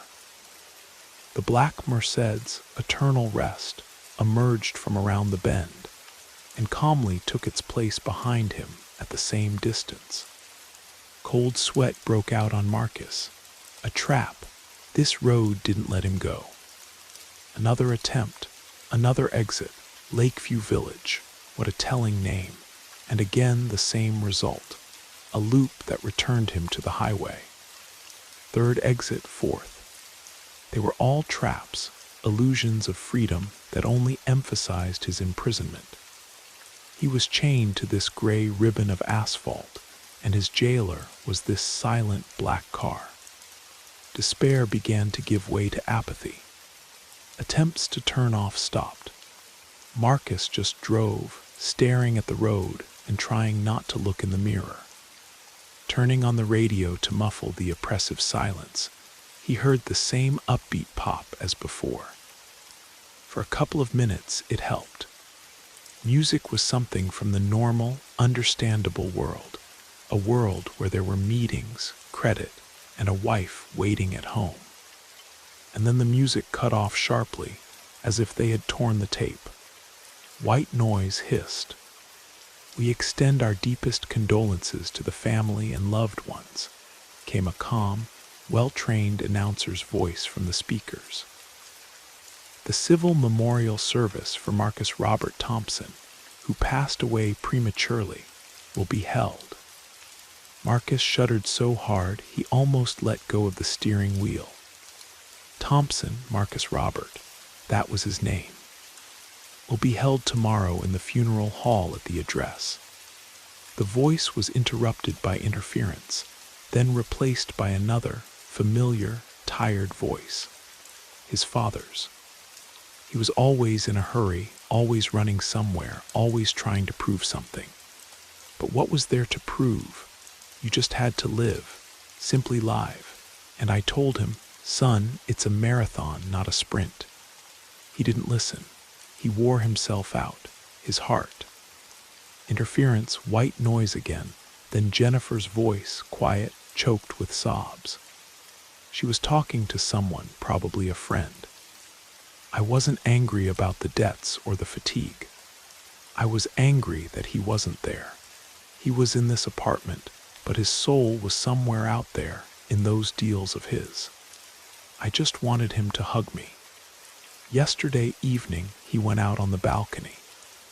I so wanted to come up and say, drop everything, let's go to the country, to your parents, to hell with this Chicago. And then he came back, and he had such a face, alien. He just threw down the keys and went to bed.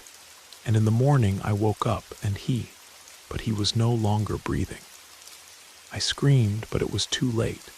He drowned in his sleep. The doctor said massive heart attack. A sharp hit on the radio off button, but it wouldn't turn off. Jennifer's voice continued to sound, filling the car cabin with her grief. He kept talking about this meeting in Milwaukee as if it could change something. But he didn't wake up. He just didn't understand that he was already late. Forever. Silence. The radio went out by itself. Marcus sat gripping the steering wheel, staring at the road with unseeing eyes.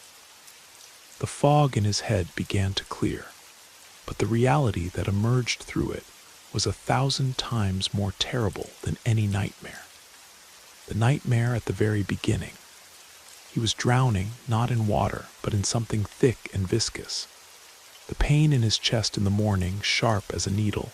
Nerves, the gray faceless room, Jennifer's indifference. No, not indifference. Shock, grief. Be careful on the road. A farewell. He hadn't overslept. He hadn't woken up. Everything fell into place with deafening, monstrous clarity. The conversation with his father on the balcony was the last one. The dream wasn't a dream. It was the moment of death. He had died this morning in his bed, next to the wife he had never been able to make happy. And all this trip, all this race, it wasn't a chase for a deal. It was his soul, not understanding that the body was already dead, and out of habit, out of inertia, continuing to rush toward its goal.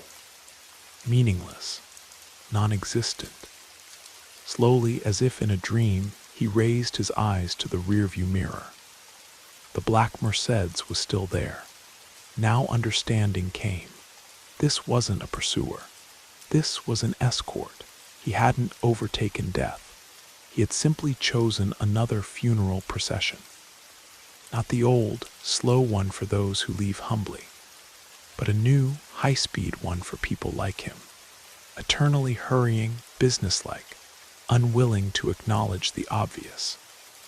Eternal rest, funeral services, personal approach to the client. The race stopped. Marcus drove exactly 70 miles per hour, not taking his eyes off the road. The endlessly gray ribbon no longer seemed dreary. It had become the only reality he had left. The world outside the window lost its last colors, turning into a black and white movie. Trees, fields, rare houses. Everything was as if drawn with charcoal on gray cardboard. Ahead appeared the lights of Milwaukee, but this wasn't the city he knew. There was no bustle, no traffic jams, no scurrying pedestrians. The city was empty. Majestic churches with golden domes seemed gray and dull. The streets were clean and deserted. like movie sets from which all the extras had been removed. The GPS unit, which he had already considered useless, suddenly came to life and said in a mechanical female voice, "You have arrived at your destination." The car stood before a tall, modern building of black tinted glass and steel. It looked like an alien element among the old architecture of the center. No signs except one laconic one, cut from matte steel above the entrance. Eternity. The black Mercedes smoothly stopped behind him, blocking the path to retreat. The engine died by itself. Absolute silence fell. The driver's door of the Mercedes opened with a quiet hiss of pneumatics. A man got out. This wasn't a driver in overalls. This was a tall, impeccably dressed man in an expensive dark gray suit. His face was painfully familiar. Bald head, heavy square jaw, stern but calm gaze. Jake, the trucker from Roadside Haven. Approaching the driver's door of the Chevy, he knocked with his knuckles on the glass. Marcus, like a robot following a foreign command, lowered the window. Marcus Robert Thompson. Jake's voice was calm and businesslike, without a trace of the roughness that had been at the diner. "Please, you are expected for signing the final act." "What act?" Marcus whispered soundlessly. "The act of acceptance and transfer," Jake patiently explained. "You have completed your journey. Now it is necessary to settle the formalities." Getting out of the car, Marcus felt his legs become cotton. He looked at his Chevy. It no longer looked battered. It was covered with a thick layer of gray dust, as if it had stood in one place for many years. Jake gestured toward the glass doors of eternity. They slid apart silently, opening a spacious, minimalist hall. Everything was done in gray, black, and steel tones. Behind the reception desk of polished black granite sat a woman in a strict business suit. Raising her head, she made Marcus freeze. Hefty, with a puffy face, but now with a perfect hairstyle and strict makeup. The saleswoman from the diner. "Marcus Robert Thompson," she said in an emotionless voice, looking at the monitor. "Yes, everything is correct. You are expected in conference room Milwaukee. Straight down the corridor, last door on the left." "Why you?" Marcus could only squeeze out. "We have an extensive network of field agents," the woman replied imperturbably. "We monitor potential clients. You showed yourself to be a very impatient client. Such require a special approach. Please don't delay. We have a schedule." Marcus walked down a long, endless corridor. The walls were gray, without a single decoration. On the sides, doors of frosted glass were visible. On each was a nameplate with a city name: St. Paul, Madison, Green Bay. On one of the doors, he saw a familiar nickname engraved under the city name: Victor Mountain Man Morrison. So that's where he had disappeared to. His procession had brought him here too. Reaching the last door with the inscription Milwaukee, he took the handle with a trembling hand and pushed. Behind the door was not a conference room. This was an exact copy of his and Jennifer's first rented kitchen. The same cheap IKEA furniture, the same faded wallpaper with small flowers, the same old Kenmore refrigerator that rumbled like a tractor. At the kitchen table, in the very place where he had once, full of hope, drawn plans for the future on a napkin, sat a man. Eddie, the mustached trucker from the diner. He was dressed in the same simple shirt and vest. In front of him on the table was a glass mug of tea in a metal holder. Raising his faded but now wise and all-understanding eyes to Marcus, he said quietly, "Sit down, son. You're tired from the road." Marcus silently sank into the chair opposite. "Am I dead?" he asked in a whisper. "Your body has stopped functioning," Eddie gently corrected. "And you're here finishing business. Everyone has their own path. Mine, for example, is to escort such hurriers, help them understand." "Understand what?" "That I screwed up my whole life, my family, everything." "Is that what you think?" Eddie sipped his tea. "Do you think your life was measured by a car loan and a chemical deal? You loved your wife more than anything in the world." "Yes," Marcus answered without hesitation, and from this simple answer, his dead breath caught. "She loved you too. Your father was proud of you, even when he grumbled." Marcus remembered his words. "Time is always the same, Marcus. It's us who are different in it." There was no reproach in them. There was concern.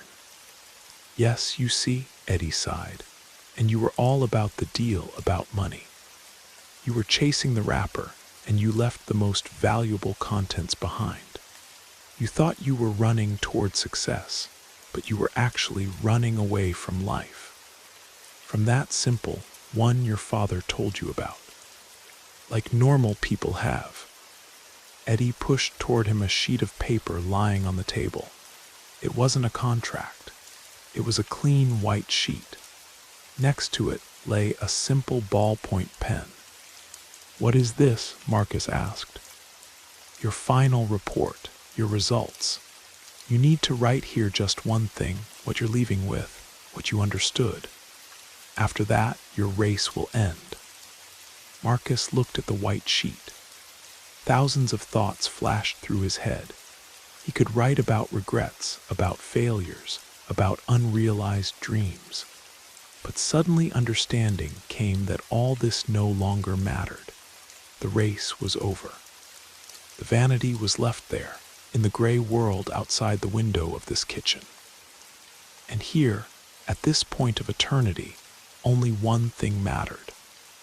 Taking the pen, he felt his fingers no longer trembling. He didn't write about business, about money, about failures. On the sheet appeared just 3 words that echoed in his head with Jennifer's voice, his father's voice, his own belated insight. "I wanted to be loved." As soon as he put the period, the ink on the paper flared up and burned away, leaving not even ash. Eddie nodded understandingly. "That's the whole deal, son. The most important thing in your life." Standing up, he put his heavy, calloused hand on Marcus's shoulder. "Time to go. They're waiting for you." Marcus raised his eyes. The kitchen walls began to melt, dissolve like fog. He was again in his Chevy in the middle of the empty highway. But now it wasn't gray. Through the leaden clouds, the first timid ray of sun broke through, falling on the windshield.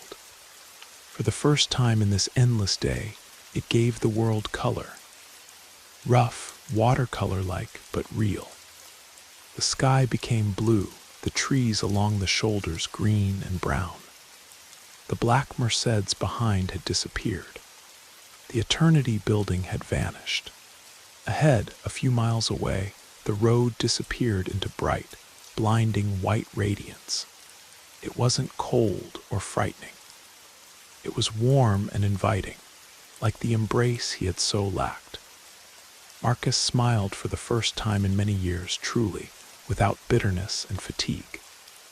He started the engine, hearing in response an even, calm rumble. No longer hurrying, he drove slowly, enjoying the last road. He was going to the most important meeting of his life, to where he had already been forgiven and was still loved, to where any road ends, into eternity.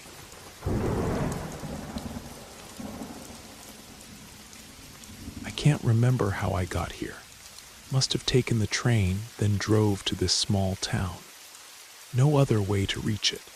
Maybe by helicopter, but that seems unlikely. I'm probably just dead tired. I need sleep. My legs feel like cotton, my head's all foggy. I'm looking at fresh pancakes baked by Grandma Betty, at the condensed milk waiting to be opened, at Pepper the cat waiting for someone to let her in, and I feel déjà vu. It smells like smoke. Must be from my clothes. Should change them. Long drive, wasn't it? Asked Grandma Betty, stacking the pancakes. I probably slept through most of it. Don't remember. You're still young, but your memory's already going bad. Need to eat less of that city chemicals. When you're ready to leave, I'll pack you some homemade food. Maybe slaughter a chicken. No thanks, don't trouble yourself. I didn't want to drag heavy bags back home. I think I'm starting to remember. I came here after hearing on the news that a strange flu outbreak hit this county. And I have my elderly grandmother here. Wanted to check on her. Better yet, take her back to civilization with me. But you can't move an old person from their home.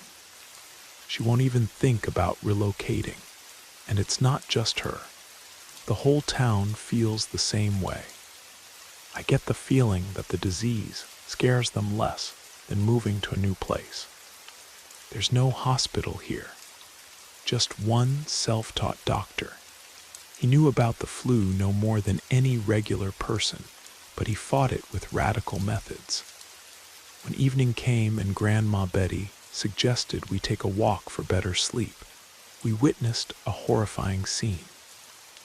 All the animals, from chickens to cows, had been herded into the biggest barn on the outskirts, far from people. They were taken from their owners and locked up so they wouldn't spread the disease. Only God knew what would happen to these creatures next. Dear Lord, what a nightmare. Grandma Betty clutched her heart. Better get home and hide Pepper, or they'll find her and lock her up too. You monsters, she shouted. Better this than in the grave, came the reply. Nobody liked what they had to do. For many, these animals were their main source of food, and for some, they had become family members. All because the flu supposedly transmitted through them, through their fur, skin, meat. From now on, the locals were doomed to be vegetarians. We returned home. Grandma Betty grabbed Pepper and locked her in the attic where nobody would look. Right after that, the health workers started going door to door, taking animals from their owners.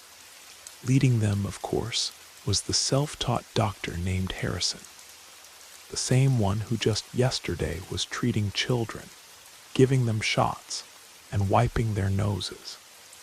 Some people hated him, while others understood that his cruel actions would definitely reduce the number of infected residents.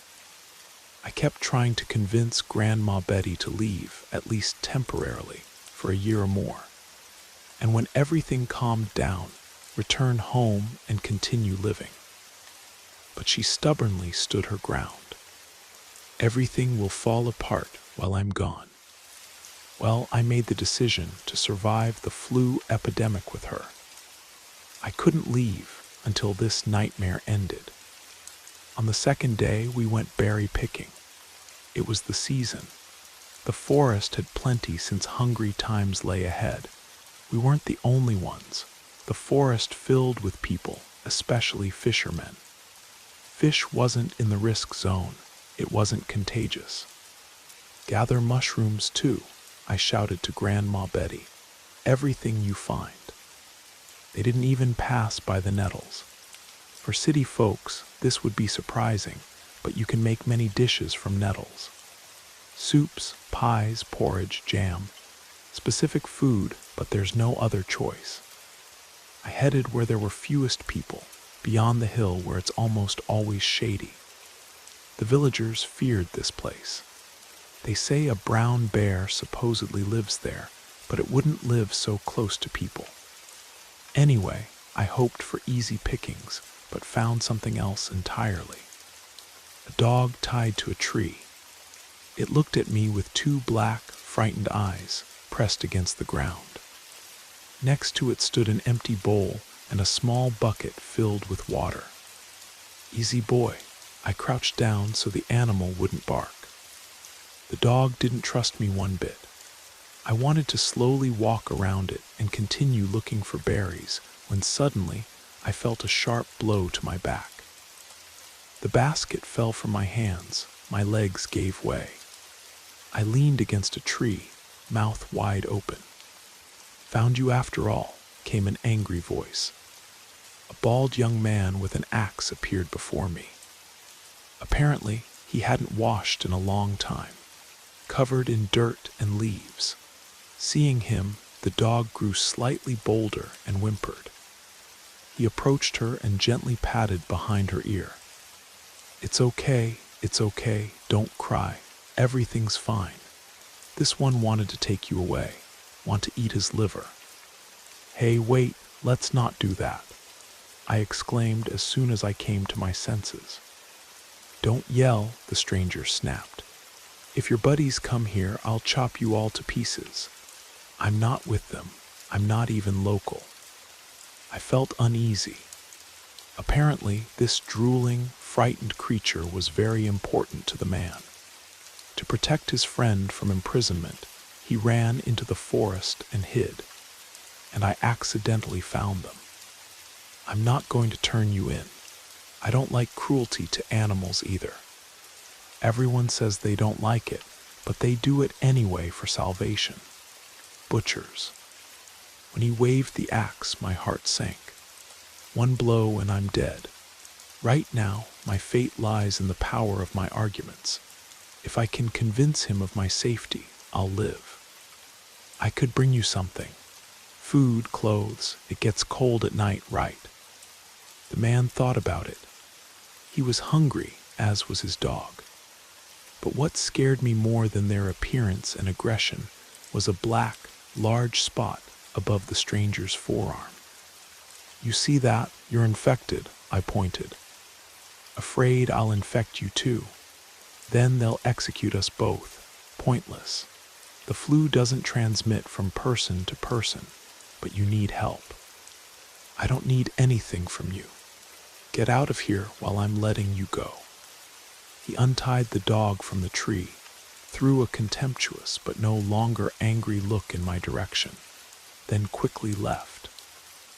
Apparently, he understands his life is on the edge, but he'd rather have it this way than give his animal to the local Inquisition. I'm amazed by such people. Slightly beaten and frightened, I returned to Grandma Betty. She was already starting to think I got lost. Had to tell her what happened to me. "Oh, that's probably Jake, Mrs. Johnson's son, God rest her soul. He has the flu. How he's still on his feet, I can't imagine. He's the strongest of the sons. The other two aren't like that. They were the first to start burning livestock to save their own hides," exclaimed Grandma Betty. "Yeah, seems like a mini civil war is starting in town. People split into two camps. Some are ready to sell their own mother to survive, while others think such cruelty is unjustified." But a week passed and the flu made its move. It settled firmly in the town streets, soaking the very ground. Every day it visited a new yard, kissing its residents. They started getting sick. Some died almost immediately. Others held on confidently. Everyone knew that if the skin was infected, there was still hope. But if the intestines or lungs, even a bunch of doctors wouldn't help. And when the infection gets into a person's blood, they just kill them so they don't suffer. Kill them quietly, quickly, usually in their sleep so they don't even have time to get scared. The town has no hospital, so the church became its replacement. It was spacious enough and located in the center of the settlement. Those who couldn't walk were laid right on the floor, wrapped in blankets, since there weren't enough beds. Harrison gained more power than he ever dreamed of. Now he was in charge. He commanded everyone, gathered the most loyal around him, and continued to burn out the disease. He was sure that treating the sick was useless. Instead, new infections had to be prevented. Nevertheless, he locked everyone showing symptoms in the church, stealing them from their families. I don't know what he does with them there if he doesn't treat them. We hoped that any day now, a team of city doctors would come, set up a proper hospital, bring normal medicine. But so far, nothing like that was visible even on the horizon.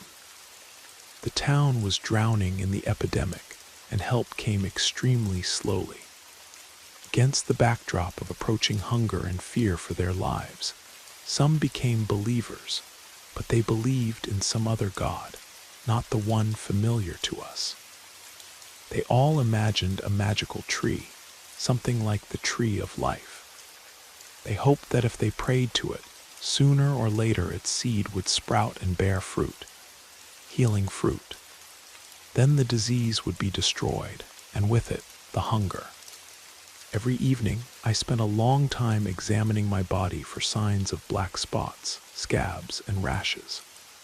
Hoped to find nothing. Made Grandma Betty do the same, and at night listened to how she breathed. Feared she might suddenly start coughing. At her age, chances of survival if infected are almost zero. We tried not to leave the house. From 5 o'clock in the evening, a curfew began, and leaving the yard was forbidden. Life was bound by cruel rules, some of which were meaningless. Well, how else? Wheezed the old woman, working with knitting needles. In hard times, order is needed. Maybe the flu will pass us by. It's like a horse galloping across the earth, infecting everyone around. It lingered with us, but soon it'll gallop further. No, Grandma, it doesn't work that way. It'll either destroy everyone it finds, or will cure it. The especially cunning started profiting from the epidemic. Someone made medicinal teas. Craftsmen carved amulets from wood and bones. Grandma Betty even bought 2 of these, making me wear one along with my cross. But they didn't help. She started coughing. At first, she pretended she just choked on food. But after a couple of hours, when her temperature rose, it became clear that everything was bad. I took her to the church to Harrison, where she began asking to go. He was the only one who could help, and there it's closer to God. The sun was already setting behind the spruces. Curfew was approaching. I put Grandma Betty in the back seat, started the car, and drove off. But before we'd gone even half the way, people with broken gas masks on their faces suddenly stopped us. They didn't even have filters. "Get off the road, I'm taking a sick person," I said, lowering the window and waving at her. "The car must be surrendered for Dr. Harrison's use," they shouted back. "That's where I'm going." They were taking all transport, saying it would help the doctor's servants become more mobile in transporting the sick and medicine. But nobody had medicine. They took cars simply because they could. I got out and fell to my knees with raised hands.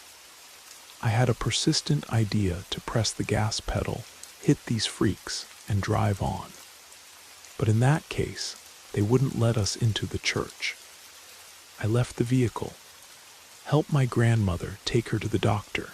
She has scabs, spots, a cough. That means the lungs are affected. Death. No point wasting time." These people opened the door, took the weak old woman under her arms, and started pulling her out like a sack of potatoes. When I rushed at them with my fists, I immediately got a knee to the stomach. "Lie down, dog. What are you doing?" wailed Grandma Betty through her cough. "You're Mrs. Johnson's sons. I remember you as children." Having taken the car, they just drove away, leaving us in the yard. How quickly people turned into maniacs. But the most horrible thing awaited us ahead. I carried the sick woman on my back. She was weak and had a fever. The flu easily deals with old people, but there was still a chance to ease the suffering. There was, until we saw the church. It was built of wood, an old building erected 3 centuries ago. During strong winds, the walls barely held, but today they were gone. The last few days had been dry weather, so the fire quickly devoured the holy place and all the sick inside. And standing around were our saviors, the same people who at the beginning of the epidemic locked all the animals in the barn. But this time they outdid themselves.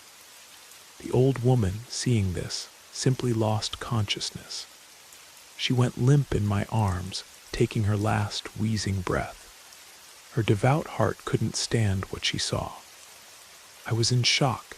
In just a week I found myself in hell, fire, death, and hunger everywhere.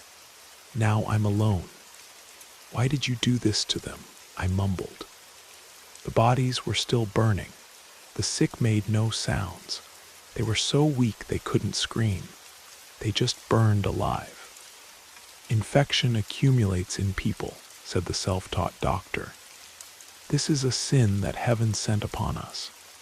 Those who got sick were terrible people. They deserved it. My grandmother was also bad. I screamed hysterically. Don't interrupt, shouted one of those who took our car. Harrison continued. For the great tree to sprout, the earth must be fertilized. We'll take the ashes of the dead sinners and feed the soil. Then salvation will be born. They surrounded me without ceremony, knocked me to the ground, and tied my hands and feet. You also contacted the infected. It doesn't transmit from person to person, I grinned. Shameful not to know that. The disease doesn't, but sins do. Fanatics, they're insane. I thought these people really wanted to help, just doing it wrong. But in reality, they went crazy and started burning everything that seemed wrong to them, hiding behind faith in a magical tree. They dragged me to the huge flame. Its heat was so powerful that even in the most distant parts of the town it became hot, and the fire touched the clouds. The sun was setting, but darkness didn't envelop the area. Everywhere was light, blindingly bright light. The fire reflected in the cracked glasses of the self-taught doctor. I see his eyes, look into them while they carry me to execution. I see the confident gaze of a man who doesn't understand how much pain he causes. He doesn't consider himself a maniac. He really believes in the sacred tree, believes in salvation. The flames began to lick my legs. Without pity or doubt, they threw me to the others, neither infected nor guilty of anything. I hated them all, even from that day when it all just began. If reincarnation exists, in another life I'll kill you all, you dogs. I screamed with all my might while burning, turning to ash. Soon I stopped seeing anything except smoke filling my lungs. I wasn't in pain, I wasn't scared, just a desire to go back. That's all. This was just a dream. I can't remember how I got here. Must have taken the train, then drove to this small town. No other way to reach it. Maybe by helicopter, but that seems unlikely. I'm probably just dead tired. I need sleep. My legs feel like cotton, my head's all foggy. I'm looking at fresh pancakes baked by Grandma Betty, at the condensed milk waiting to be opened, at Pepper the cat waiting for me to open the door, and I feel déjà vu. It smells like smoke. Must be from my clothes. Should change them. Wait, this already happened. What? Why did you jump up? Grandma Betty widened her eyes. I rushed to hug her. You're alive, I'm alive. How is this possible? They killed me, burned me with the infected people. Harrison, his fanatics. Of course we are. What should happen to us? The flu isn't raging yet. It's not our main enemy, but the doctor, your Dr. Harrison. Grandma Betty looked at me like I was insane. What's wrong with him? Good man, helps many people. Neighbors say he's ready to lead a team to fight the infection. That's the problem. If I tell everything, they won't believe me. And I don't believe it myself. Maybe I just dreamed it. No, it was too realistic. Even if it wasn't real, better not let it happen again. I need to do something, somehow prevent the anarchy, find someone who will help me, someone who hates Harrison as much as I do. Only one person comes to mind. Grandma, hide Pepper in the attic. Better not leave the house. I'll be back soon. Well, okay. The poor old woman didn't understand what had gotten into her grandson. I didn't even try to explain what was happening. I took a crust of bread, a piece of raw beef, and ran outside, successfully heading toward the forest. I was scared, terrifyingly scared, because I had already died in fire, watching the whole town perish from chaos and epidemic. What if this happens again? I'll burn again and wake up. One more time like this, and I won't survive. I ran to the right place, to the hill where supposedly there's a bear den. But actually, there's just a poor dog who, thanks to a kind owner, escaped the purge. When I got there, the man with the axe was just tying her to a tree so she wouldn't run away. I brought you food, I said quietly so as not to frighten him, but he still jerked and prepared his weapon. Hope I don't leave with bruises again. Easy, easy, I come in peace. To show my intentions, I threw a bag full of everything I took from home in front of him. The hungry animal stuck out its tongue, drool dripping from it, and its owner was probably glad too. But the angry snarl on his face didn't go anywhere.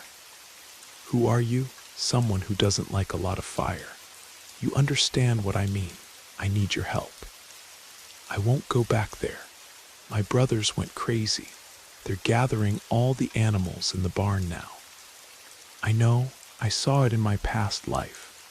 And unfortunately, I can't prevent the cruel ritual, but I got a second chance to save at least my loved ones.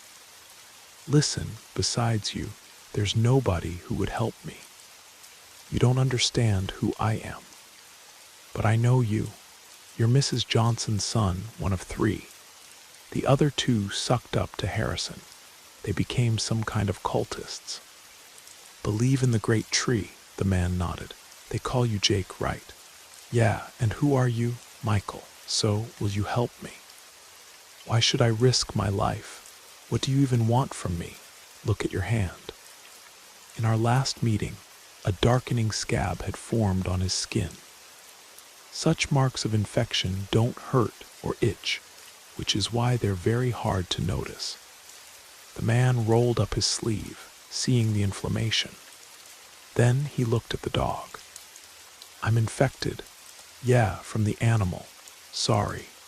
It'll die, and you too, most likely, if you stay in the forest.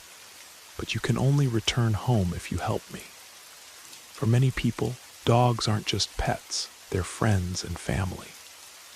Sometimes they're the only beings who won't betray or abandon you, faithful creatures. And when a person responds to them the same way, it's admirable. Jake was ready to give his life, his comfort, and his future to save his flea-bitten friend. But alas, she's sick, and so is he. The animal won't last a day. The axe fell into last year's leaves. The man bent over the weak animal, pressing the black head to himself. With the disease's arrival, everything around filled with grief. Almost everyone will lose someone they love. So what did you think up? Asked Jake, stroking his friend's head. We need to get rid of Harrison. He's useless anyway. He's a worthless doctor. If the cultists are left without a leader, they'll scatter. You're suggesting we kill him. Are we murderers? Are we like them? Beasts that coldly deal with their target at the slightest threat. No, we're not monsters, we're people. The self-taught doctor should disappear, but he doesn't necessarily have to go to the other world. We knew where he was, knew how many people were with him. My newly made partner would distract them while I dealt with the leader. We split up in front of the church. I hid behind the nearest tree. My hands are shaking. Can't stop the trembling, afraid we won't succeed. We're not soldiers. And against us is a bunch of people, even if not numerous. I don't know what Harrison did to them, but they barely resembled humans anymore.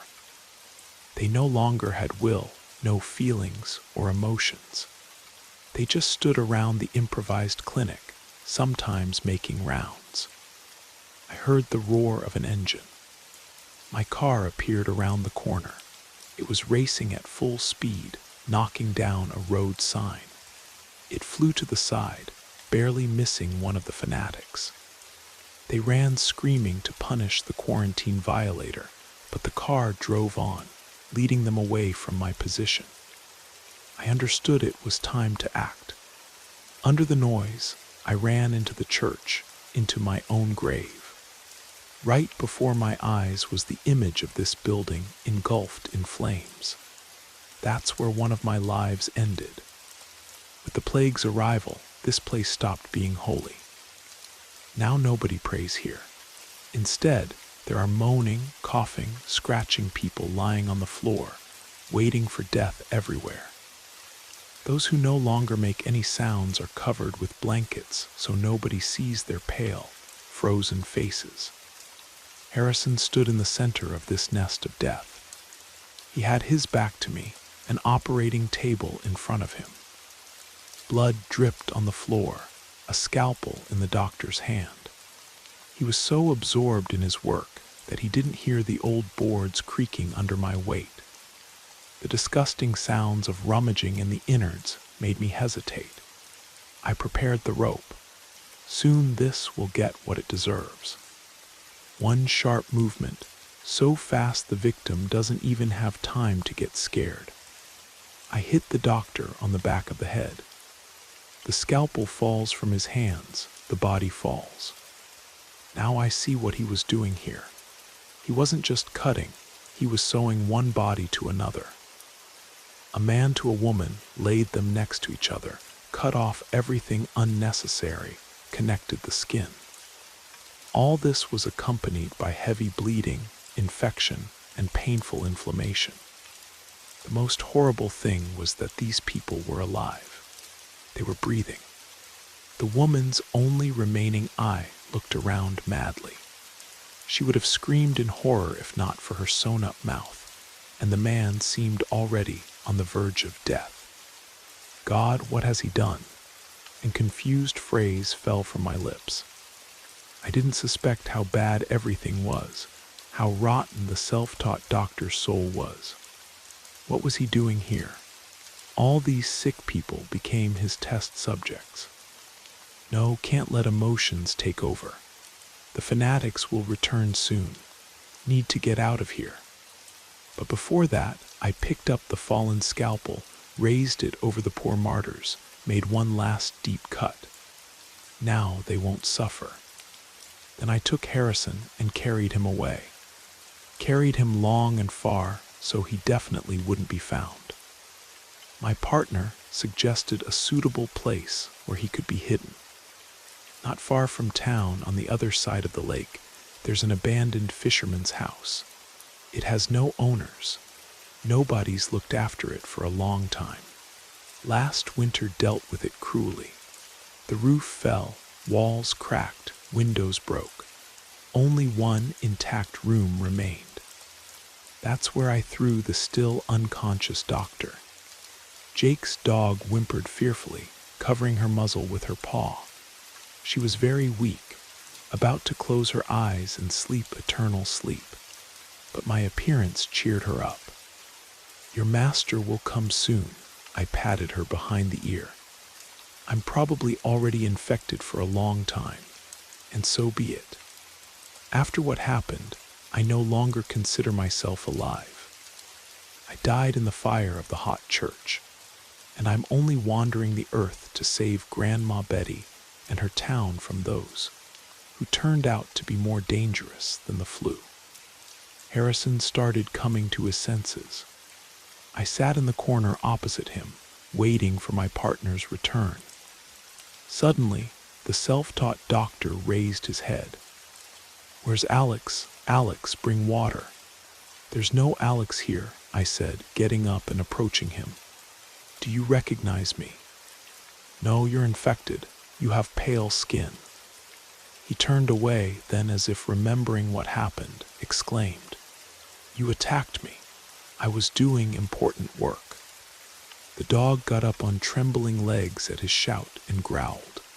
"Sewing people together, yeah. How I want to hurt him, and why not?" I clenched my fist, and with one strong blow broke his round glasses. But the doctor, spitting blood, didn't even think of calming down. "What for?" He was sincerely indignant. "What for? You're still asking." I hit him a second time in the stomach. Would have continued beating him, but I'm afraid such a frail body might not survive the beating. I'm trying to save them, after all. I'm trying to save them, you idiot. Return me to my workplace right now. Not everything is in your hands, doctor, I exhaled, trying to calm down. Apparently, he finally understood the severity of his situation. His arrogant, impudent speeches quieted down. He laid his head on the floor and thoughtfully stared at the sick dog. "Tell me, did I succeed in sewing people together?" "Yeah, you succeeded. Skillful work. Every word of this maniac makes me angry." "Okay, I'll leave him to Jake. He also wants to enjoy revenge." "I should have revived them. They woke up," the self-taught doctor suddenly asked. "Does that mean they weren't dead?" His bloodied lips almost tore in a happy smile. He even cried from happiness. "So I made it. These people died yesterday, but by sewing the bodies together, I brought them back from the other side." "You've gone mad." I saw the light. In a moment of fever, I received a revelation. People don't die from disease and wounds, but from loneliness. We're social beings. Sociality is so important to us that all life depends on it. If we connect together, we'll become so close that all troubles will go away and life will return. Will return. I recovered from the flu by sewing someone else's finger to myself. Even though he was tied up, I was afraid to be in the same room with him. And not only me. The sick dog crawled to me with her last strength to lie farther from the madman. She hid behind my back, and I tried to sleep a little, hoping the doctor would shut up. "You're delirious. You apparently have serious trouble with your head because of the flu. This isn't surprising. Nobody else spent so much time with infected animals. It's like he was asking for the disease himself. You'll see, I'll save everyone. The process has already begun. What do you think is happening in the church now? Listen. Your lackeys are looking for their missing leader. That's what's happening there. No, listen." He fell silent, impatiently awaiting my reaction. I closed my eyes, exhaled, trying to hear Jake's approaching steps, so I could finally stop being alone with this monster. But instead, my ears began to hear something else. The squelching of liquid, slaps of meat against wet earth, stretching of inflamed skin, heavy groans and sobs of several voices at once, the crunch of bones, and then screams. Many screams. Harrison spoke again. During the fever, a voice told me, "Go and connect people to each other. Go and make them one family and then create a threat for them. Tear, hit, scare, do everything so they feel fear and the desire to live. Then they'll start growing without outside help. A chain reaction will begin. The family will become bigger. It will start joining every passerby until it defeats all troubles and diseases. I wanted to set the church on fire so this process would begin, but someone managed without me. Leaving there, I cut the throats of 2 test subjects, sufferers. I was sure they died. So why do I see them in the window? A living pile of meat, stitches, skin, and limbs sticking out in different directions awkwardly rolled toward the collapsed fisherman's house. It had dozens of wide-open mouths and was calling for its creator. Harrison called back to it. "Our family, we're here, absorb us." I jumped up, covering his mouth with my hand, but it was too late. The dog barked, starting to crawl backward. The creature leaned against the abandoned building, causing it even more damage. It tried to squeeze through the narrow doorway. In one of its faces, I saw a familiar one. It belonged to my partner, Jake. "Damn it, what have you created?" I yelled. "You helped me. Now we'll forever get rid of the flu." The walls couldn't withstand such pressure. They cracked, crunched, and threatened to collapse. Bloodied palms with spread fingers reached for us. We had no way out. Eventually, the house finally collapsed. The monster burst into the room, pouncing on me and the doctor. It only didn't touch the dog, who whimpered fearfully in the corner. My flesh was torn to pieces, pulled by the hair, grabbed by the face. The monster devoured me alive. I heard my bones crunching, saw how my legs became part of a single organism. Then my arms followed their example. It hurt so much that I couldn't even scream. I just remained silent, shocked, watching my terrible death. The second one, but something even more horrible awaited me ahead. I can't remember how I got here.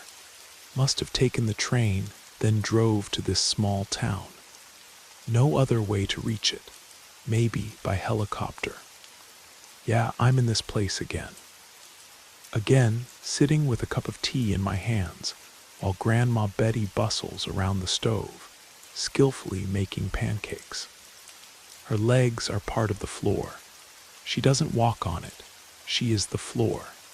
Its appendage, like a hair on an arm. Her movements are limited, but she seems not to notice it. For her, this is normal. I look to the side hopelessly and see Pepper the cat biting off a fibrous red piece of the wall and greedily swallowing it. She looks at me with hungry eyes, licking her teeth. The whole house is made of organic matter. It's alive. I hear some processes happening inside its organism. "Grandson, come to me, put the pancakes on the table." "I can't reach," asks Grandma Betty. Unlike her, I haven't grown into the environment. I calmly got up from the skin-covered table and took the plate, staring at the prepared food. I look at it with an empty gaze. I have no emotions. I sit back down and start chewing. Fat flows from my mouth. I stared out the window stupidly. Gray snow falls from the sky, though it's not winter at all now. Ashen snowflakes. Yeah, they're not snowflakes at all. It's soot. As if a big bonfire was burning somewhere nearby and its remains were scattered by the wind across the whole world. After finishing my tea, I went outside. I don't see a single person. Everyone sits in their houses, having become one with them.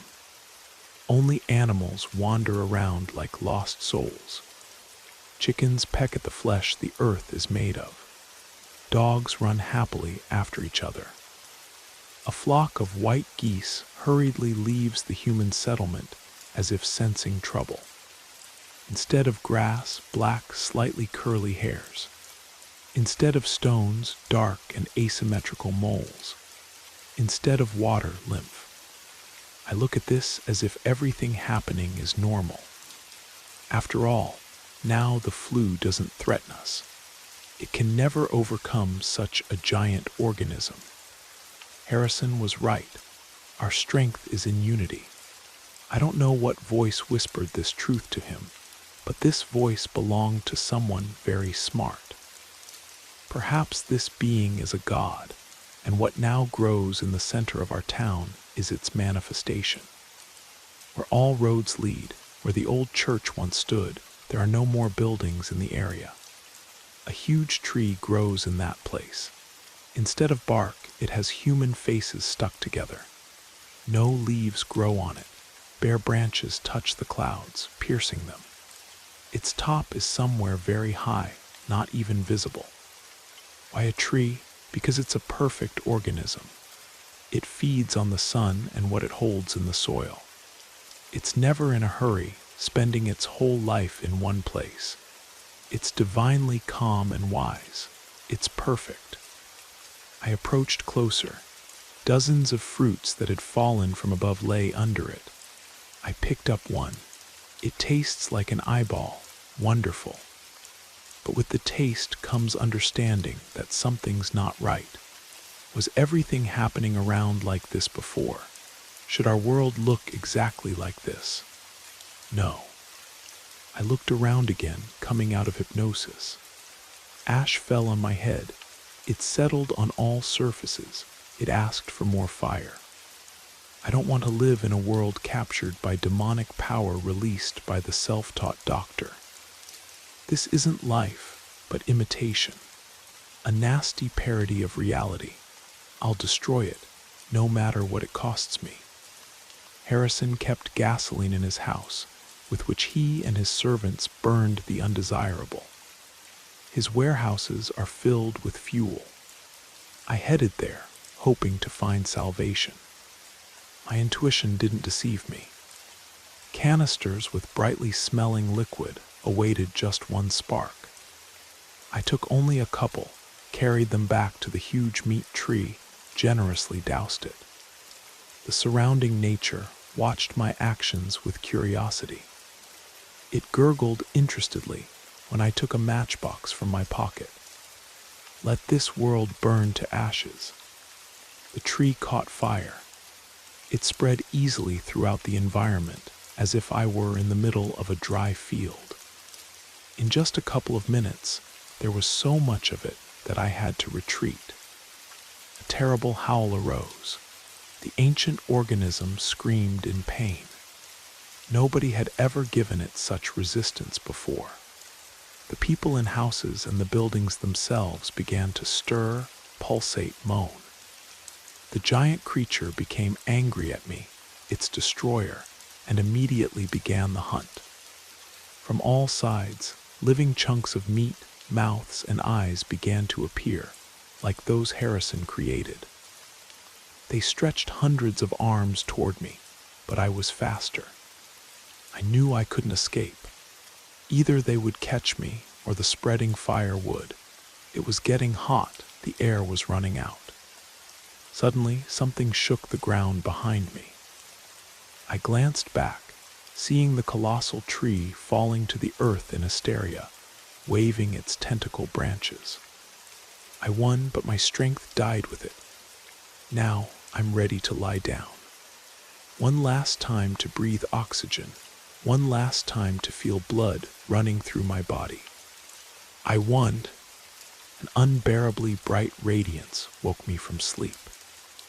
Opening my eyes, the first thing I saw was my Grandma Betty's face, peacefully sleeping opposite me in the burned remains of a wooden structure. It was dark all around, but a deathly white light emanated from the center. I raised my head and saw it. A sphere of smoky matter, shimmering with shades of gray, hovered in the twilight above the ruins, and around it a dozen sleeping bodies seeing the same dream. Among them everyone I know, Grandma Betty, Harrison, Jake and his brothers, other townspeople, and even the dead. The entire town slept eternal sleep, surrounding the sphere that emitted melodic sounds resembling a lullaby. Are you God? asked my dry lips when I got to my feet. I am what appeared to the sick doctor in a moment of fever.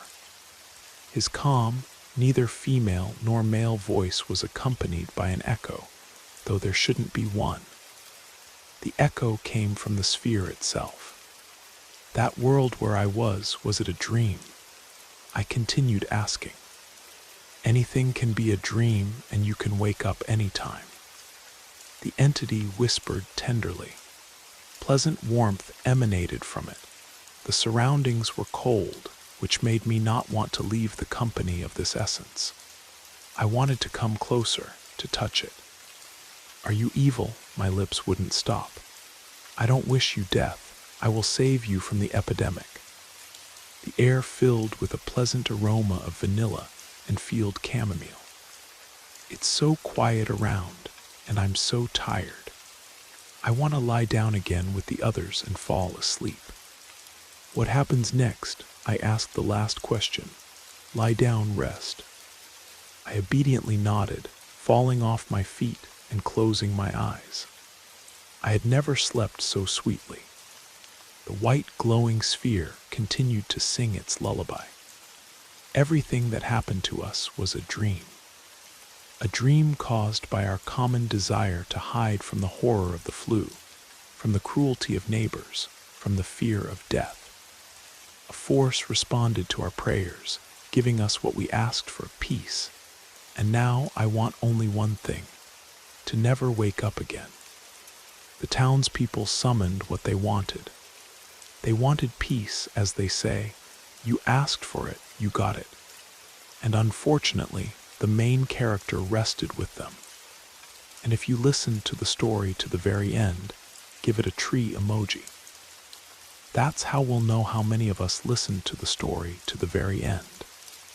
We'll hear from each other, as always, in the next terrifyingly interesting story. Thank you for spending this time with Brad Arrows.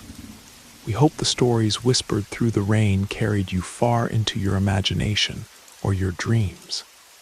If you're still awake, let us know how you liked the journey.